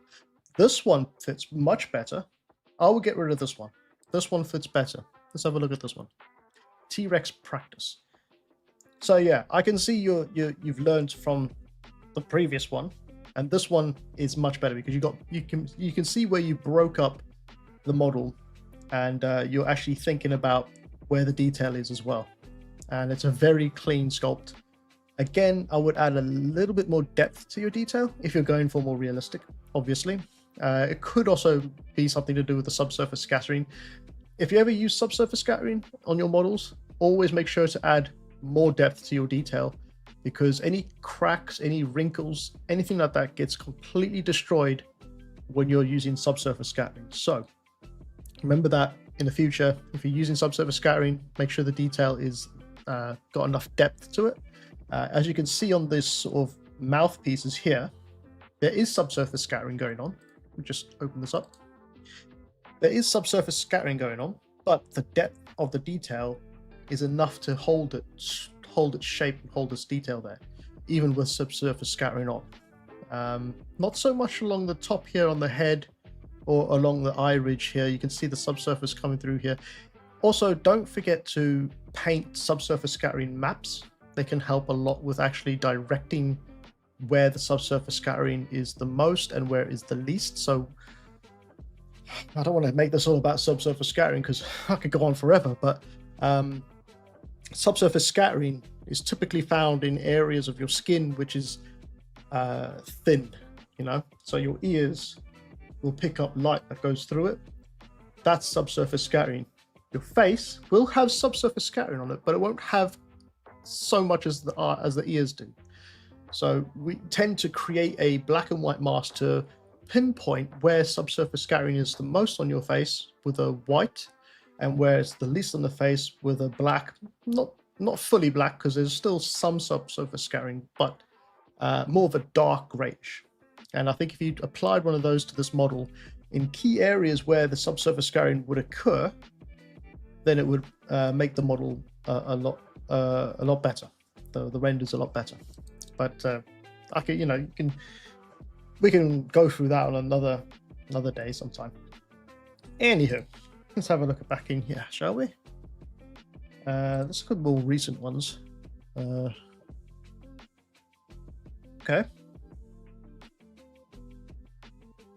I know I can see you've got some good shape language going on with your characters now. I think you're learning a lot more about shape language, which is always good. I would maybe, I don't know if this is a concept, your concept or someone else's concept, but I think it's not as good as these renders up here. I know what you're trying to do. You're trying to, well, I don't know if you're trying to copy my version, but it looks like it's trying to mimic the way I would do things inside of Photoshop, and I think there's some skills still need to be learnt before putting something like this in there. So I would stick to renders like this one, this turntable. Maybe get rid of this one, it's a bit too close up, don't need to be this close unless you got something to really show off with the detail. I wouldn't put something like this in there because there's not enough detail coming through, and it's not like it's a high definition texture that you're using to add detail to. So maybe get rid of this image, keep this one, and keep this one, because this one's really good. I like this one, really, really well done here with the way the light is and the way you've shot it. Okay, I think the other ones look good. What's this one? Katrina of the Dead. Whoops. Oh, there's only one image. Okay.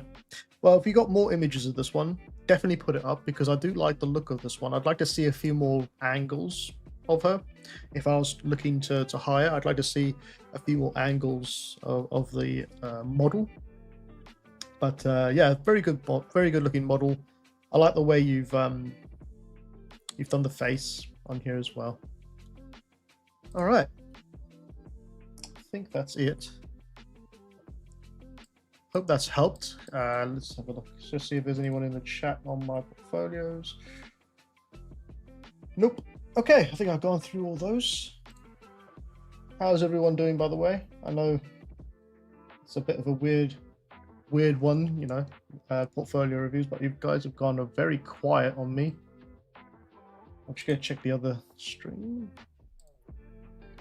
All right, end that poll. Nope.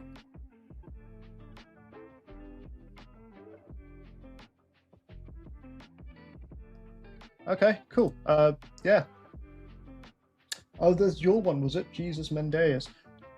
If that was your portfolio, definitely put your name in the art station, because otherwise it's a bit weird. You know, you don't know who the person is if you start using different aliases or things like that. But thank you again for letting me use your portfolio in this live stream.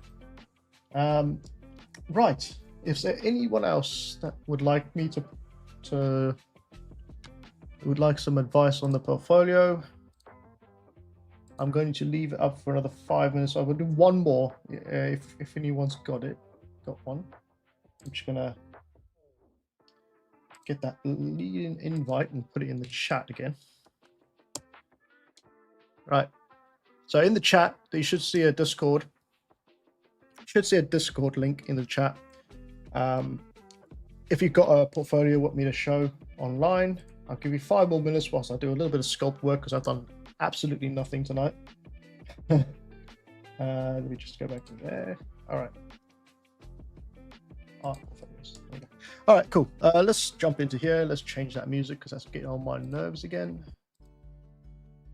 And I'll give you guys 5 minutes. If after 5 minutes is nothing, then I'm just going to end the stream here tonight because I don't want to.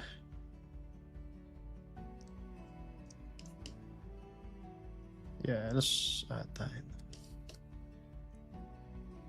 I'm going to add some pincers in.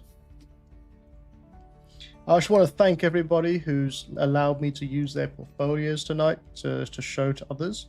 I hope I've given you some good advice tonight as well. And yeah,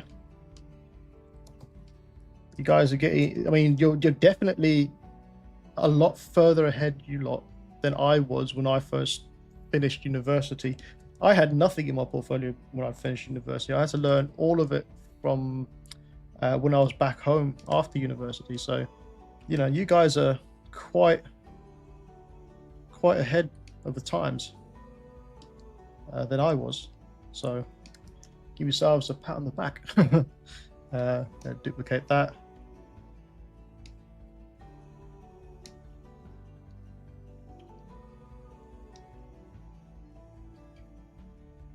There we are.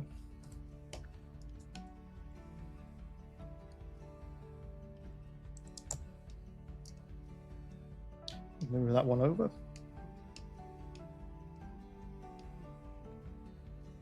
I'll do that one. Let's duplicate this one. And put this one.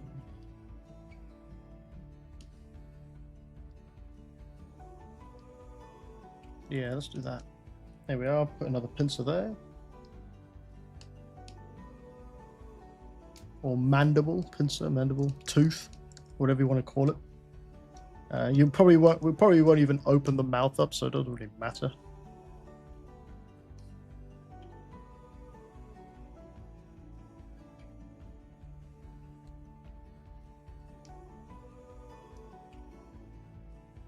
Oh god, that music's killing me. There we are.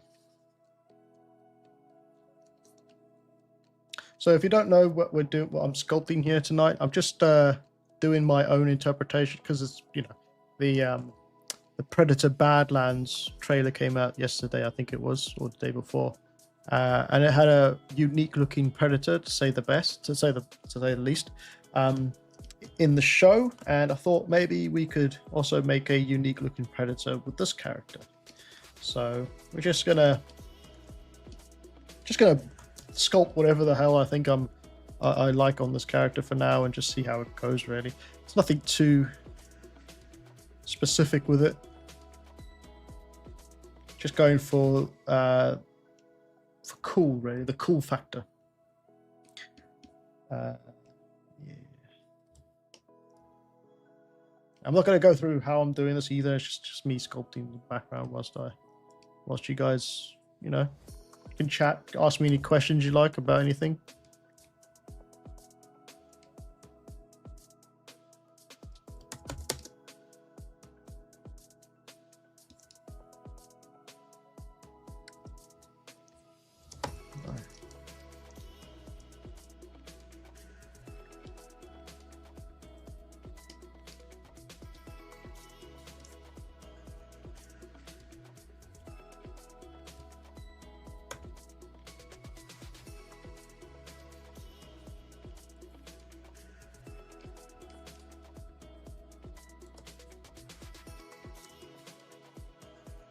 Actually, I'm going to put that as a bit of a... There we go.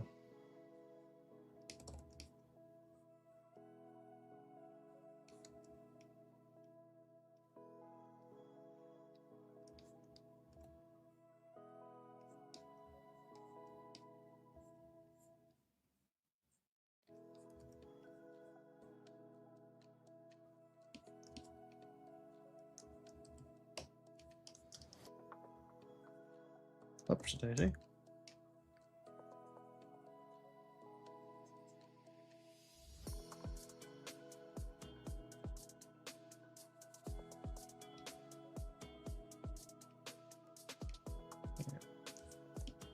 So trying to get some elements of the Predator in this, and also trying to create something completely different or within the same realms of the Predator film or franchise, but its own unique take, I guess.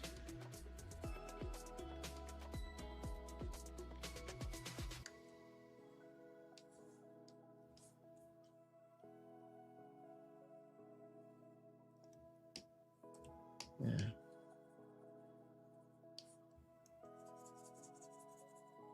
Kind of reminds me of Dargo. Have you ever seen Farscape? Anybody here ever seen Farscape? That show, an Australian sci-fi show from the 90s, I think it was, or the early 2000s. Dargo was the character. He's also very Predator type style to him, influence. If you ever seen that show.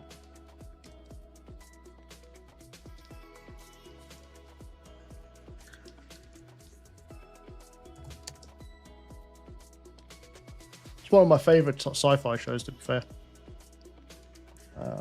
The stories are just really well done with Crichton and the others.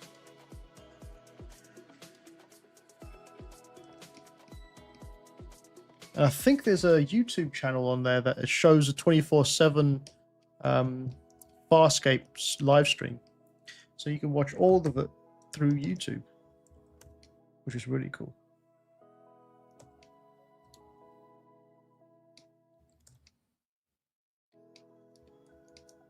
His eyes are getting a bit weird now. Let's duplicate that and add some eyelids.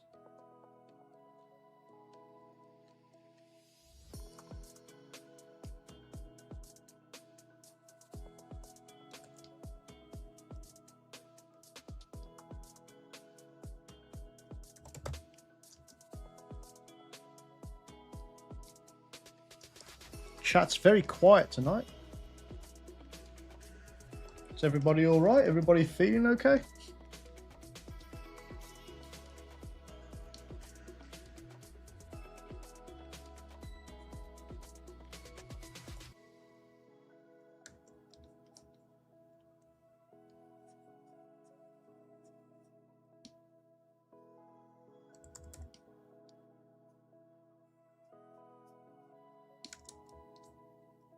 Let's add some depth in here.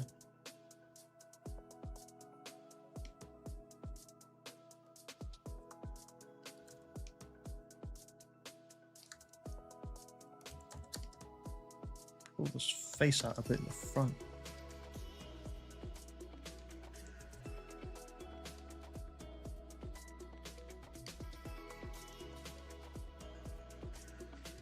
Ooh, I like that. It's kind of like a beluga whale type thing, isn't it? Like the front of the nose or the front of the head.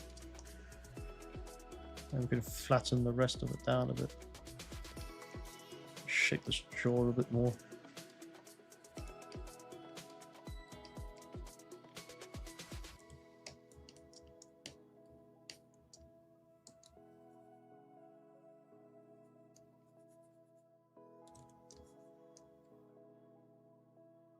Okay.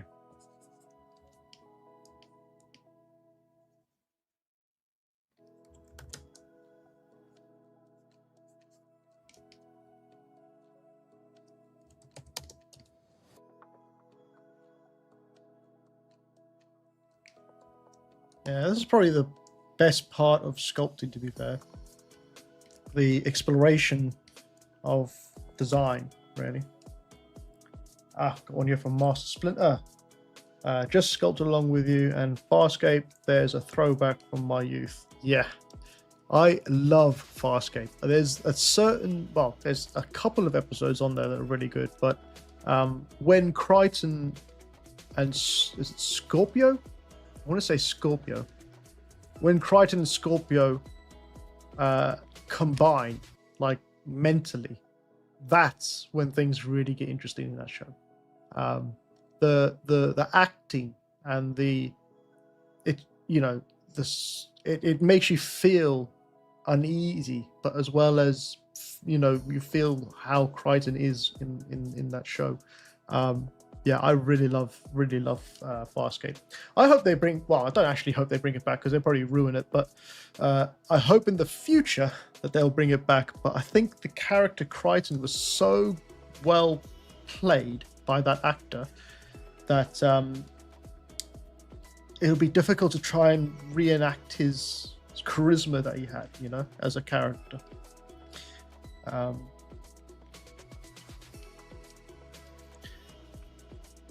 Got one here from NJ Young. Just enjoying the process. Okay, good, because I thought people have, left or, I don't know, abandoned ship and just fell asleep.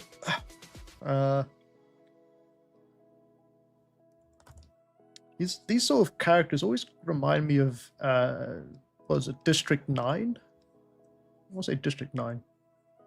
Yeah, the prawns from District 9.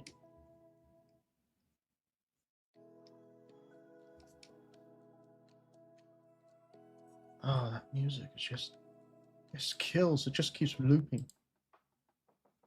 We can't really. That's the thing with StreamYard. It's like you can only put like a certain length of music on, and then you just loop it. But it just gets so tedious, doesn't it?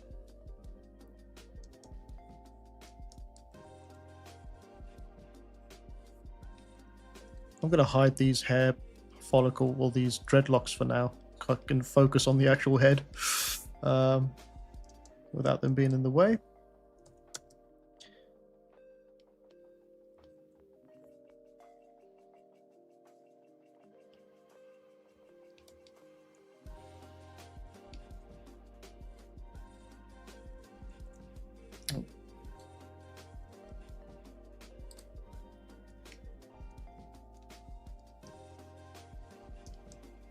Let's just add some lines down here.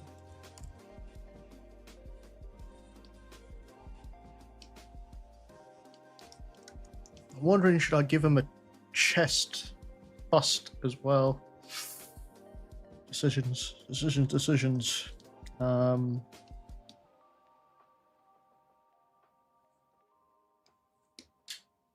Yeah, let's just leave that for now. Maybe I'll do that in another point.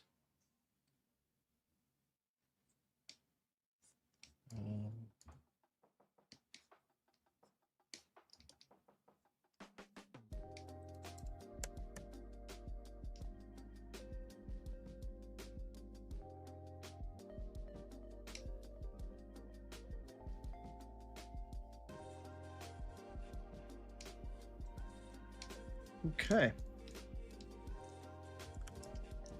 Good. Looking good.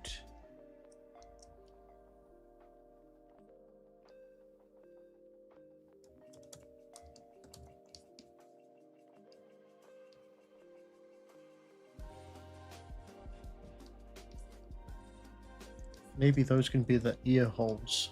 Did you see that as well on the latest Predator Badlands? They had, if you pause it at a right moment, you can see that the Predator has ear holes, and apparently that's nothing that we haven't seen that before on a Predator. So it's a bit of a new one that they decided to go with. Apart from obviously the overall design for it, that's also quite new. But I just thought it was a bit weird to see some ear holes on a Predator.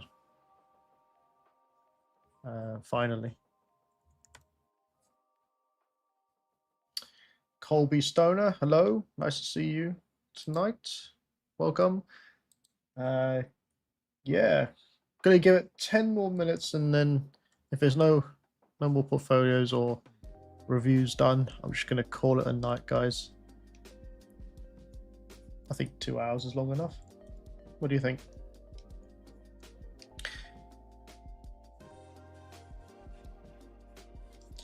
You can see now that when I'm sculpting, I'm getting a lot of this pixelation going on here, or stretching going on of the model, and it's about at this point that I say to myself, okay, I need to add some more detail in there somehow. So let's just go ahead and dynamesh it. Normally I'll bump it up a little bit, just so it's got a bit more to add and to hold the structure better. I think I need to go a little higher. Yeah, that's about right. So you can spend hours just inside of Dynamesh getting the model exactly how you want it to look. Oh, what? Oh, I can submit my port. Where do I post it? Yeah, so there's a link in the chat. I'm sure you probably found it already, but there should be a link in the chat for the Discord. If I'll just put a new one up. I think if you're going to do that, we're going to make this the last one for tonight, guys. Last review. So I'll put that in the chat. If you go to that link, you'll be able to get into the Discord.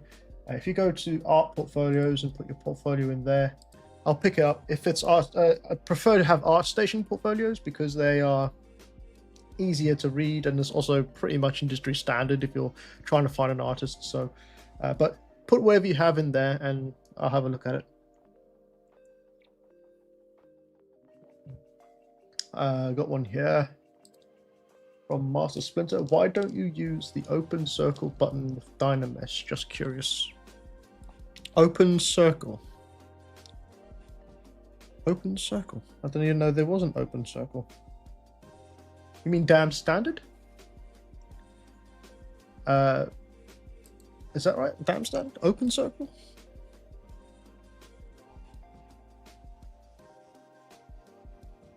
I didn't even realize there was an open circle. Oh. I have no idea what that is. This is new. All right, let's try it. So open circle, what does open circle do? What does closed circle do? I think the open circle is if you've got a I think I could be completely wrong, but I think the open circle, or the one which is colored in, means that it will try to close the holes or close the gaps, and the open circle is one that will try to keep the holes that you have and Dynamesh around them. That's probably what it is. I have no idea. I didn't even realize it had an open circle. If anyone knows. Okay, Master Splinter says, I found it helps to hold my details better when Dynameshing. Wow, you learn something new every day. I mean, I didn't even realize that was a button. I thought it was just some sort of graphic that they had. Tomorrow says Sculptris Pro. I don't use Sculptris Pro. I've never used Sculptris Pro. I've always wanted to learn or get into it, but then I just completely forget, or I just never have the time to. But I have seen people use Sculptris Pro.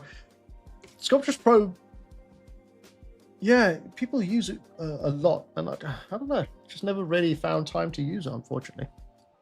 I think it's just one of my lazy streaks. I just never found time to look into it. But I have a very busy times at the moment. Tara says the open circle at the end of the resolution slider in Dynamesh in ZBrush represents the maximum resolution limit that can be set using the slider. Oh, okay. So is it kind of like the because when you have the brush and you hit the spacebar, is that kind of like the dynamic sizing of the brush? Because if you have dynamic turned on and you scale this up, you can only scale it up to as big as this. So if I just zoom out, zoom out, you can see how big our brush is, right? If you hit spacebar and you tap on the dynamic brush, you can scale this up as far as you like. If you turn it dynamic off, is that the same thing? Maybe. Think about it. Think about it whilst I get on with the other review quick of Colby Stoner. But yeah, good to know though. Thanks, Tomara. All right, let's have a quick look, shall we? Let me just refresh this page. All right, got one here from Colby Stoner. Colby Stoner. Let's have a look. Open it up. All right. Concept artist, character artist, creature artist, concept modeler. All right, from Orlando, United States. I'm guessing Orlando, Florida.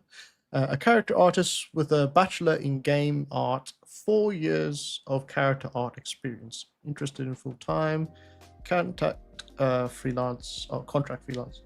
About. Let's have a look at the about.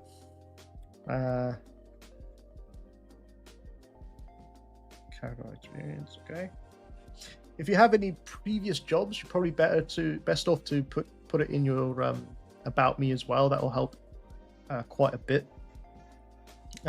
Someone who's looking for an artist. So the software you can use is Blender, not really needed. Maya, that's good. Photoshop, Substance Painter, Unreal Engine, ZBrush, and Premiere.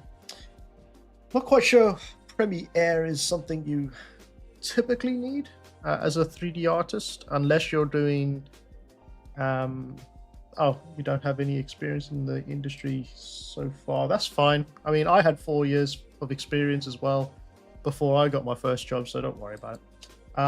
But yeah, Premiere, I'm not sure Premiere is a requirement for 3D art. That's more video editing, and I believe, but you don't need to put that in there. You could just leave it as the other ones. Oh god, let me just go grab a drink of water quick, guys.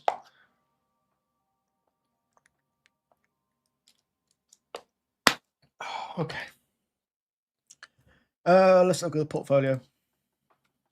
All right. What do we have here? We have the Sci-Fi Corridor. Oh dear. I think no, it's not your fault. Don't worry. I'm not having a go at you. It's just I had this lead artist I used to work with at a job, and it was up to me and him to look for a character artist or artist for a job hire, and the amount of sci-fi corridors we saw, and it's typically something that you do when you're at university. They tell you to, if you're going into environments in games, they'll ask you to do a sci-fi corridor, which is, you know, one of the most seen things in portfolios when it comes to artwork. But it's, you know, there's still good skills to learn. I see. Yeah, it says yes, I had to for uni. Yeah, don't feel bad. It's one of those things that university always teaches. He says, I just never got around to taking it down. That's fine. If it's, I keep mentioning this to every time I say it, but if you want to be a character artist or creature artist, put characters and creatures in. don't worry too much about environment stuff. If you want to be an environment artist, put environment art stuff in. Don't worry about character art. But yeah, it's still good to learn how to sculpt and to render it inside a Unreal Engine and all that sort of thing. So it's still good skills. Don't get me wrong. But as a character creature artist, it's not something you need in your portfolio. I have stuff that was hard surface that I want to get rid of because it doesn't relate to characters or creatures. So you're not the only one in that boat. Okay, next one on. Cursed Woodland Spirit. Sorry. Cool. All right. Let's just have a look at the even more. Project is a personal project based off of an incredible sculpt of Feng Yang Kun. Original sculpt work. I'm gonna look at this real quick. I just want to see what we're dealing with. Okay.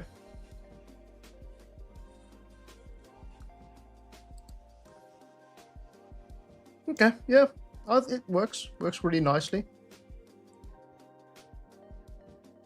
I like the sort of what do you call it, personal touch that you put to it. You don't copy it 100%, which is good.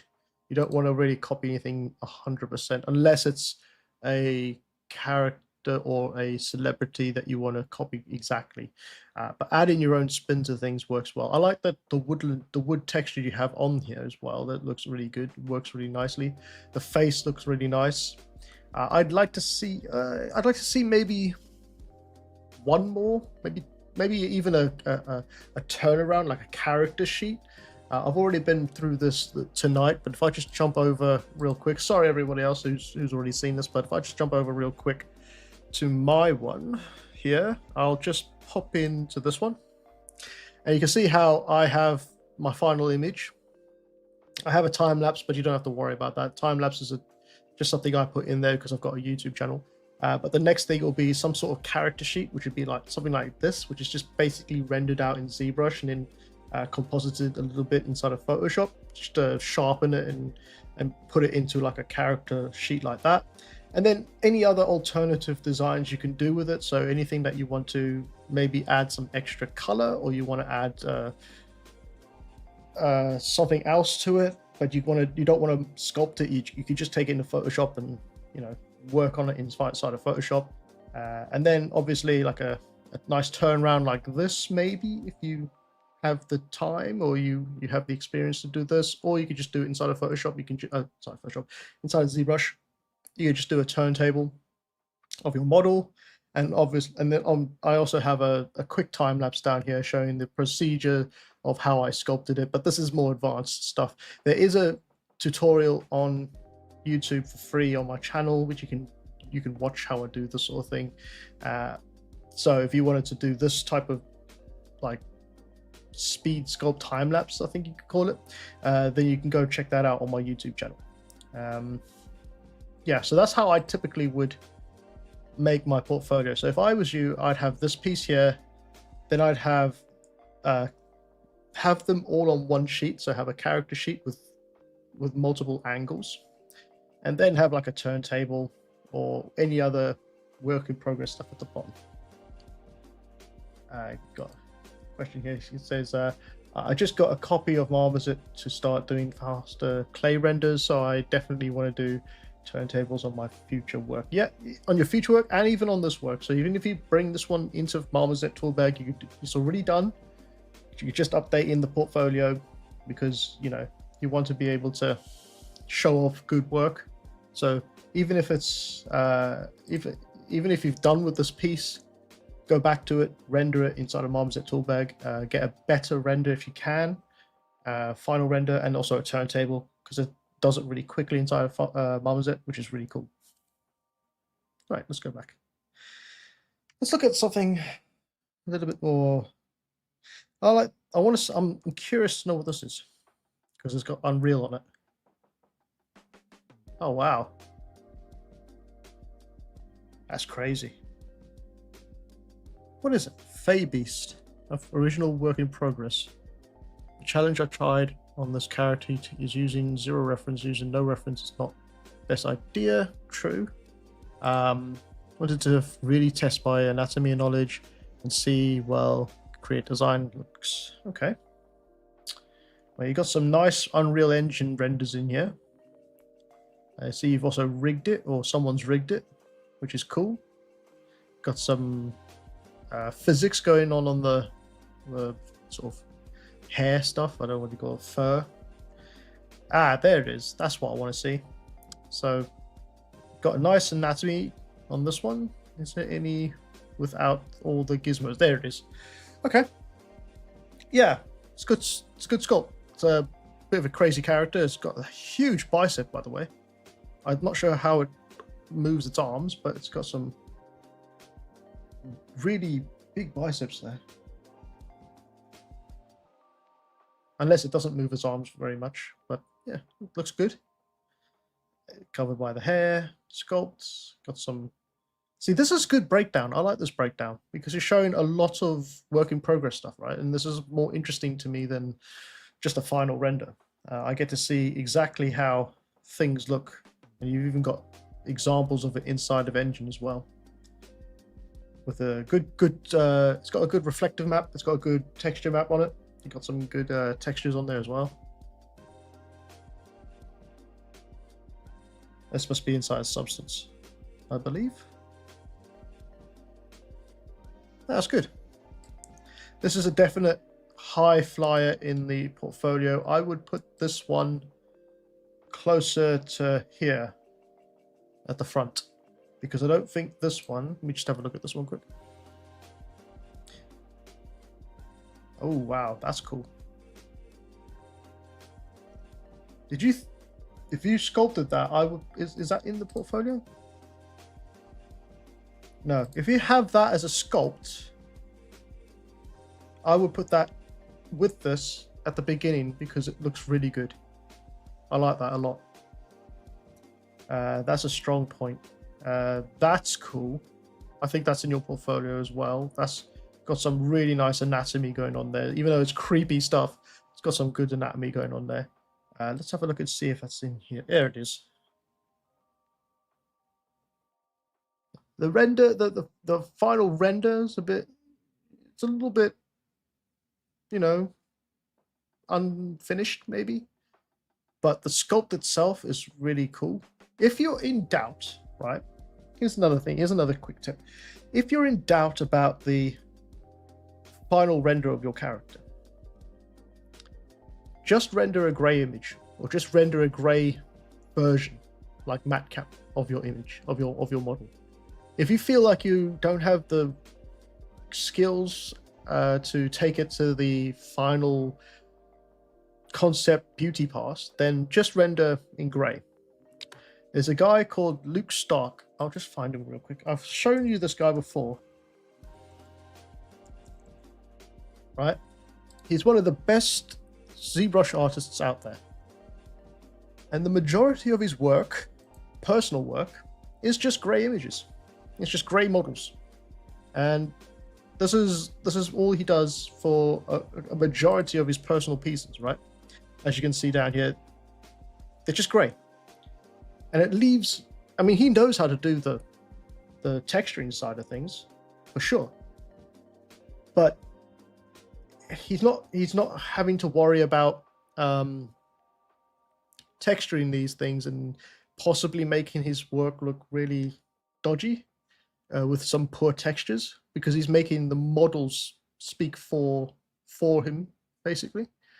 So if you're ever in doubt that your textures look a bit weird or strange, I would rather you invest in time in your time in setting up a good render scene and just adding a material to your model, like a gray material to a model like this, and then rendering with a really nice render, because then you can show to the person who's looking at it that you can sculpt good detail. You might need some work on your texturing stuff, but you can do that, you know, you can do that in your spare time once you've got the job, or once you've got a good portfolio with some good renders of your models. You could do that in your spare time, because when I looked at, let me just go back real quick. When I come into this one, the 3D prints, and I had a look at this one here, you see how cool it looks, even in just gray. Imagine now this, but on the one that we just saw here, right? In the 3D version of it. I think you might have it at the bottom. Let's have a look. Yeah. See? This looks a lot better because you can see the model and you're not distracted by possibly not very good texture work. I prefer this. This is much more better. This is much better. Also, with the 3D stuff, look, take this Unreal one, stick it at the front, take this 3D print one, stick it into a separate folder, because people who are looking to hire someone for arts in the industry, like game design or film design, they're not really interested in 3D printing stuff. That's more of a hobby for people. So they're not really interested in that unless you're going to work for Games Workshop or you're going to work for a 3D printing company. Then do that. But typically, you don't need to put your 3D printing stuff in your portfolio like that. I wouldn't do it. I would put it in a separate section if I was to go down 3D printing stage as well. What's this one? 2025 sketch. Sketches. Okay, sketches. Yeah, I'd leave this one where, well, ooh, maybe take this one out. This one doesn't work well. It's too messy.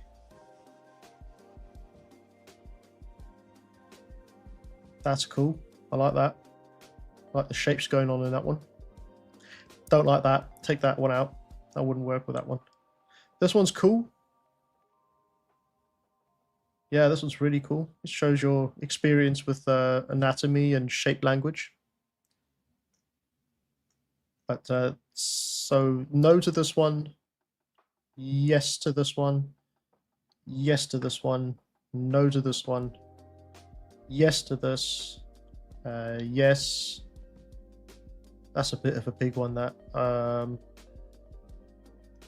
Maybe no to this, because I think the grey version or the less coloured version works much better.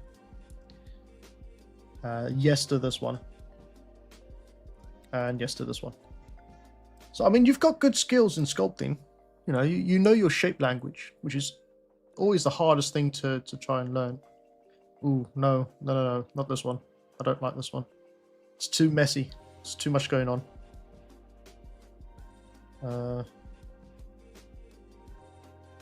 Yes to this one, but without the color. If you rendered this with Marmoset Toolbag with a nice sort of HDR lighting and stuff, it'll look really nice. It'll look, if I go back to my one real quick. Whoops, not that. There we are. So if we go back to my one real quick, I'll just show you what it might look like. Oh God, which one should I choose? Let's try that one. So you see, if you render it with an HDRI or HDR lighting and a spotlight and a rim light and a fill light with a material, you can make it look really cool. And you can get the nice sort of shadow falls on it, and the way the shadows will fall on it will help it as well. And you can make a relatively, I don't want to say ugly, but a relatively, I don't want to say bad either, but a relatively basic model look really good with the right lighting and camera positions and stuff like that. So just keep that in mind as well. But you could do the same thing for this one if you rendered it correctly. That's cool. I do like seeing half sculpted stuff as well, because half sculpted stuff means to me that it's not finished and you might finish it, or you felt like that was, you know, you gone far enough with it and you maybe needed to change it and you can come back to it. I think that's really good to have as well, like half cooked stuff like that. But there's some good anatomy sort of anatomy exploration in here as well. The face is a bit weird. I like the teeth though. That's got a lot going on in that. That's a little too messy for me, I think. That's cool. That one should have its own image or its own portfolio piece. Look at the anatomy on that. That was so good. Again, don't need to see 3D printed versions. I mean, you got a lot of work in this sketches. I'm thinking maybe you can, I don't know, choose a few of these that are really good. Like this one's got really good anatomy on it, right? So I don't know why it should be in sketches. It should just be in its own presentational piece. You know, if you can find these models and just render a few more images out of them and keep these turntables of them, you can add these as a separate. Look at that. Why is this in sketches? This should be in its own piece. Look at that. I don't know. I think you take this one out, put it in its own piece, its own separate piece. Even this, look at this. Look at that. Look at that one. I really like that. I'm not sure about the face. The face is okay. It's a demon. All right, I'll give you that. But look at the anatomy on that. Even if it's a sketch, it still looks very good. Put it in its own piece. Don't hide it inside of here, because I'm telling you now, if I was to start looking at this and I started at the top here, right, and I was scrolling down, I would maybe have just given up, like here. Even though there's a lot of stuff to look at, I would have just given up here, because you also have to bear in mind when someone in the industry is looking at your portfolio, right, they are going to spend at least 5 minutes looking. And if they don't like what they see within 5 minutes, and there could just be 1 or 2 pieces that they like, right? But if they don't find those 1 or 2 pieces, then they're not going to hire the person, because they're going to have to sift through a lot of stuff just to see the good stuff. And I mean, I would have put all this anatomy stuff, like this piece in its own piece. Maybe that one. Definitely this one. Not those, not those. This one's got some good anatomy on it, good sculpting on it. Exploration. That one. Definitely that one. This one. With this, definitely this. This is forefront. Not this one. This one, definitely this one. This one, because you've got some good anatomy going on the top here. That's a bit over OTT. I like it, but it's a little bit OTT. But you can still put it in because you've still got anatomy, right? This one looks interesting, but it's not enough to have its own piece. No, definitely not this one. Sorry. I know this is already in your portfolio, but I wouldn't put this one in there. It's too messy. Oh, wait, how is that the same model? I would put this one. I think you went overboard with the posing on this and the camera angle and the compositing. This screams a lot more than this one. Or this one stands out a lot more than this one up here. So yes to this one. That's a cool pen holder. It's not really something to put in your portfolio. Maybe keep it in sketches. That's cool. Good anatomy. Yes. Wow. Okay. I didn't see that, but yes to this. Not because of that. There you go. You got your demon here, which is really cool. I'll put that in as well. This is cool. Look at this. This should be at the very top. Why is it at the bottom? Yes. Yeah. All those ones I just said, make their own art pieces. So put them all at the top, at the front. Put this one at the front as well. Maybe you could even get rid of this one, this one, this one, this one. And those ones I just talked to or showed you, put them all in here instead. Re-render them. Pretty them up a bit more, maybe. get a couple more renders out of them, and then you have a brand new portfolio which has got much better stuff than what we're seeing right now, because I think, and then everything else can go in its own portfolio, own subfolder at the top here. Oh, you're sitting on a gold mine there, mate. Yeah. Look at this stuff. I mean, where is it? At the very bottom. Look at that. That should be at the top. Especially if it's got all this hard surface stuff as well. Okay, it's a sketch, but you know, when an artist is looking for another artist, they'll go, you know, they don't really care if you, you can always learn, you can always learn on the job how to do the texturing and the retopo and stuff. But if you can show off your ability to do the artwork in a 3D program like you can here, I don't know why you're hiding it in this 2024 sketches. Is there any more hiding? Let me just have a look. Baba Yaga. See, this is cool. Look at that. Take this one off. Take this one off. Keep this one. Keep this one. And you're golden. Maybe get a few more renders just as this. Don't even have to pose it. Just leave it like this. I know posing is very difficult to get right sometimes, so I'm aware of that. The Lich King. I'm not sold on this one. No, I would get rid of this one. Yeah, it's not as strong as the others. I hope you got the folder. I hope you got the files for the sketches you got in there, because you know that's one thing you need to keep hold of as your characters. Yeah, I hope that's helped. Definitely go into your 2024 sketches. The ones I picked out, give them their own display, and you're golden. You'll be able to get a job, no problem. All right. Okay. Let's see.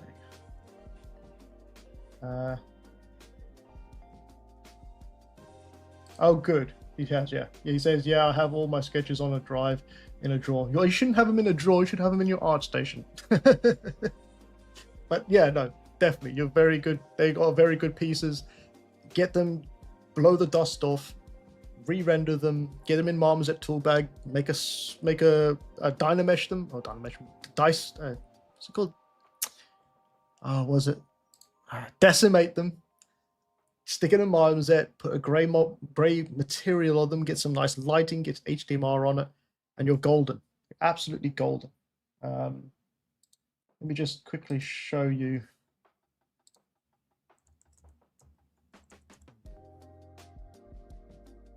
I'm not searching for a Marmoset. I want Marmoset toolbar. Okay. I'm hoping this isn't going to crash my machine, but I'll just quickly show you. Yeah. I hope this is the one.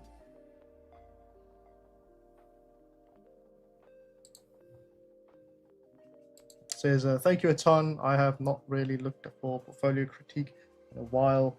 Everyone seems to say that I need to get rid of the spam post. Yeah. It's difficult trying to find someone to do that sort of thing anyway. But yeah, so I thought I'd just show you guys this is what you can do within Marmoset toolbag, right? If you have a model, okay, the texturing, that's another level. But if you wanted to, you could just have, if I turn that off, I turn this to a gray. See how cool this looks now? If you get the right lighting in the right places, and you can rotate the lights around it, and the turntable, the lights go around, that's all you need. And you just, you know, render out a turntable of it. You sold it, you know? And yes, this is what you will be creating in the tutorial that I have made. So this is the final results of the tutorial I've made for texturing inside a Substance Painter for beginners. I'll just quickly show you guys. So this is what it is. It's Substance Painter for beginners tutorial. I am currently just finishing off, well, actually I've just started doing the editing for the videos, so this should be available soon. Can't tell you when, but I will let you know or update you. But like I said, get into Marmoset tool bag with your models if you have them in gray, and render out using this technique. Okay, I think that's going to be it, guys. Let me just put myself in. Right, turn that banner off. Right, that has been another long live stream for me anyway. I hope you've enjoyed it. I just want to quickly go ahead and say thank you to a couple of people. So I actually want to say a few things as well. So for my members only, coming on Monday, they'll be able to see the full ZBrush to Photoshop full 4-hour video stream or video for that with background music, so they can sit back, relax, and see how I created this conceptual piece. As I mentioned before, there's a new Substance Painter for Beginners tutorial coming out soon. I should actually put a coming out soon in there. I don't want people to be rushing to the ArtStation and website and not seeing it there, so I will let you know when that is available. For my tier 3 Patreons, they are currently working on a Velociraptor sculpt, and that's a video a week on how to sculpt their own Velociraptor from Jurassic Park and then add it to their portfolio as a high poly portfolio piece. And also, in the next 6 days, there's still time to get 30% off sale on my ArtStation from 1st of April to the 30th on all products. There's descriptions below on how to get the coupon. It's Creative30 at checkout. Just put that in. And finally, I just want to say thank you to all of my YouTube members. I think I've lost 2 of them, unfortunately. Sorry to see you go, but them's the breaks. So I'm going to go through these. I'm just going to say the names I can say within the names, because some of you guys have got some really out there names. But anyway, the new ones. So we got Martin, RG Gaming, Mehmet, Garcia, someone from China. I can't say your names. I'm just going to call you China or Japan, either one. Khalil and Wesley. And on 1-monthers, I've got Ivan, Maria, Nicholas, Tia Pong, someone from Japan, Mr. Japan, Nicholas, Anastasios, I can't say it, guys. I'm so bad with names. Anyway, thank you very much, my 1-monthers. My 2-monthers, I have Joseph Bonkowski, Artser, Jace Begoin, Dave Newhouse, Mateo, Nitzechacht, Alpa Natif 35, which I'm pretty sure is the German shampoo hair product. I could be wrong. I'm pretty sure it is though. Yeah, Ganesh and Joe Louis Frateos. Thank you very much. And for my Patreon members, in tier 1 we got Alan CE, we got Alberto, Anika, Best in Shot, Captain Puffer, Gradual Boredom, Jesus, some of these names, Jason, Joseph, Jude, Kelvin, King Amp, Chrono, Lost in Limbo, Mackie, 903, Rafael Diaz, Shabiso, Molpo, these names, Fassa, Tom, I'm just going to say Tom, sorry, tier 3, Aaron Todman, Ganesh, Owen Vandermine, Hoofy76, and Jumps. Swear to God. He's just making these names up to get to me, I swear. Yeah, so thank you very much, guys. I hope you've enjoyed this portfolio review. They always come at the end of the month. I'll have a portfolio review. So next week we'll be starting, well, we'll be continuing with the Dragon tutorial. If you haven't already, become a member, see all the past live streams, and I will see you on Monday. I hope everyone has a good weekend, and please stay safe. Take care, guys. See ya. Oh, wait. That bloody music. Stop it. Stop the music. There you go. All right. See you later, guys.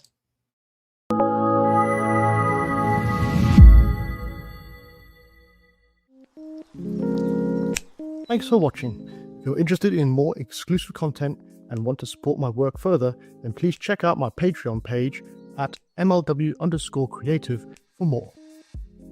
Also, view past live streams you might have missed in Tier 3 tutorial support, where I will be archiving future streams moving forward. If you are interested in other full-length tutorials, brushes, and models, then check out my online stores for more useful content. I would also like to thank all my subscribers and patrons for supporting me for this long. Again, thanks for watching and stay safe.